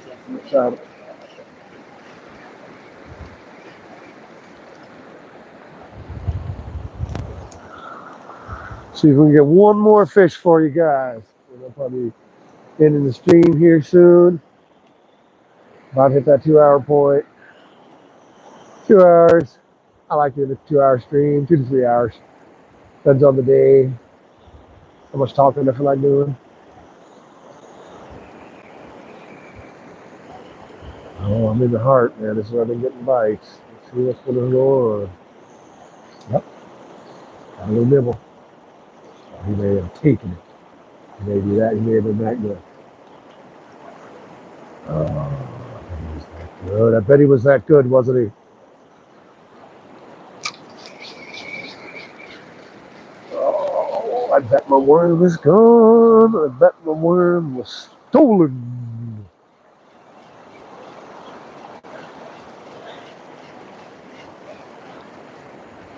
Nope. The worm didn't get stolen. That's interesting. He must have just lightly tapped it. Steve Fishy would say, I got drive-by. Somebody give me a drive-by.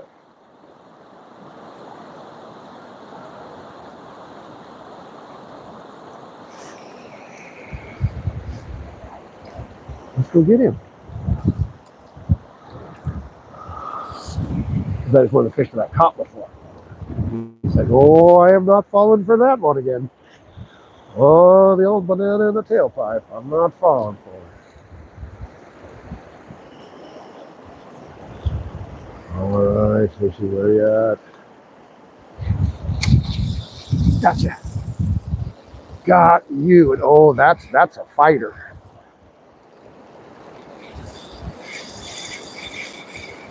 This fish is fighting me. Heck yeah.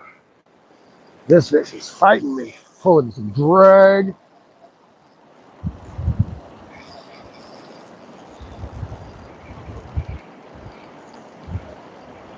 This feels like the biggest one I've caught here so far, guys. Perfect stream in there.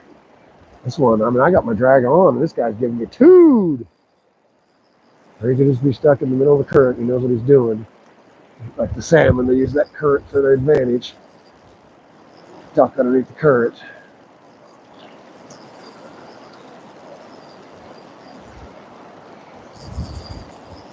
I see a fin popping up. It's a shark. Oh, got me a shark. Well, he's a flapper, man. He's a flippy and a flappy. Oh, I got some serious fish.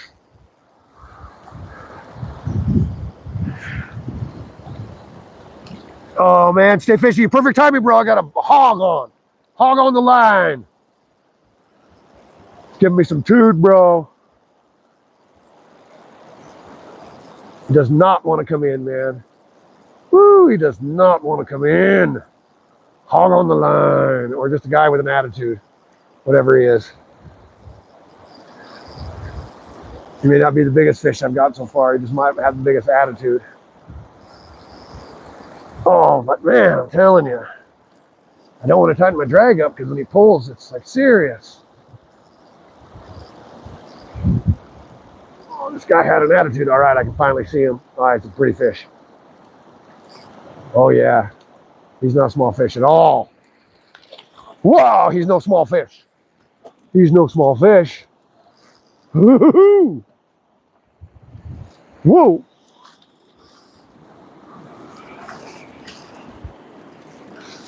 Oh, what? Oh, man, you're a fish. You have been fighting, boy.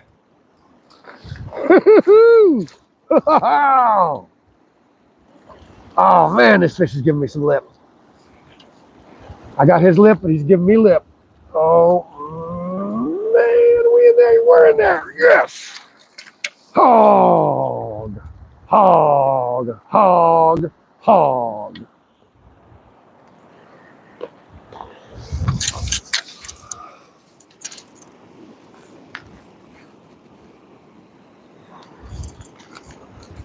Oh, you're a big fish. You're a big fish. I think I will let you go, big fish. Yeah. Uh-oh. Hook broke. I got you. All right, big fish. Let's show everybody who you are. Let's give everybody a quick look at you, can we? And then I'll let you go. I just want to show everybody. Oh, I want to show everybody you. I want to show everybody you. Oh, let's show everybody you. Say, hey guys, take a look at me. My 22-inch biggie, 22-inch trout. Big boy. I'm a big boy with a lot of spots. I'm tired. I'm out of here. See you later, big boy. Wow, that's quite a fish. That's a huge fish. It wasn't a thick fish. It wasn't. Oh, he's tired fish. He's tired fish. Tired fish.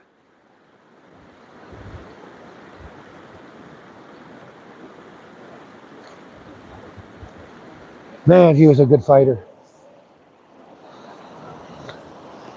Let's see.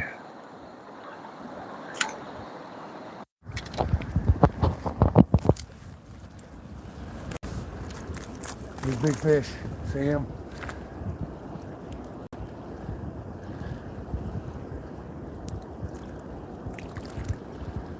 It's about a 22-inch fish right there. He's a little on the skinny side, so I didn't keep him. I like them big, thick, chunky monkeys. Man, that's a good-looking fish, though. Look at him. That's a good-looking fish. A good-looking fish. I'm so tired. I fought you like crazy. I'm whooped. Almost got my strength back to me, and I'm gonna be out of here. And there we go. Woohoo! Ha ha ha! He's out. He's out. He's out. See, guys, here's the river.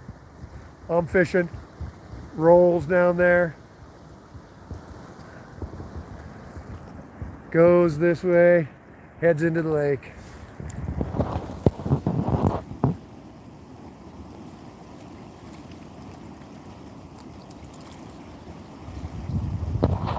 Heck yeah, man. Yeah, you might not have heard me mention it. There's a couple really cool sacred spots up by Walton Lake. Where they got Native American burial caves up there. They got a turquoise mountain, and really sacred land up there, man. Walton Lake is special, guys.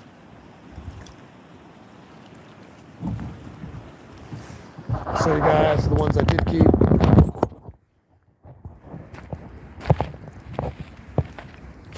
See how much thicker these guys are?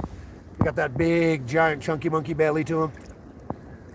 I like them when they get a little bit thicker like this. And this one guy, he hooked himself pretty bad, so I had to keep him. He's a little bit smaller. Still pretty thick, chunky monkey. But I like the chunks, the big thicks. That last one was a fighter, though, man. Oh, he was a blast. He gave me some tood. He gave me some serious animals. Oh, interesting. Yeah, we're pretty nice here, guys. No rain. Well, beautiful people, I think I'm going to call it quits. Hit my 2 hour mark. I feel good. Caught you that last bad boy fish. Got a smoking red band. I don't know, that might be 6, 7 fish on a live. It was a smoking day. So I appreciate every single one of you guys. And I will see you on your next live, Drew. And Drew, I will catch you around. Appreciate you most style. You've been the best.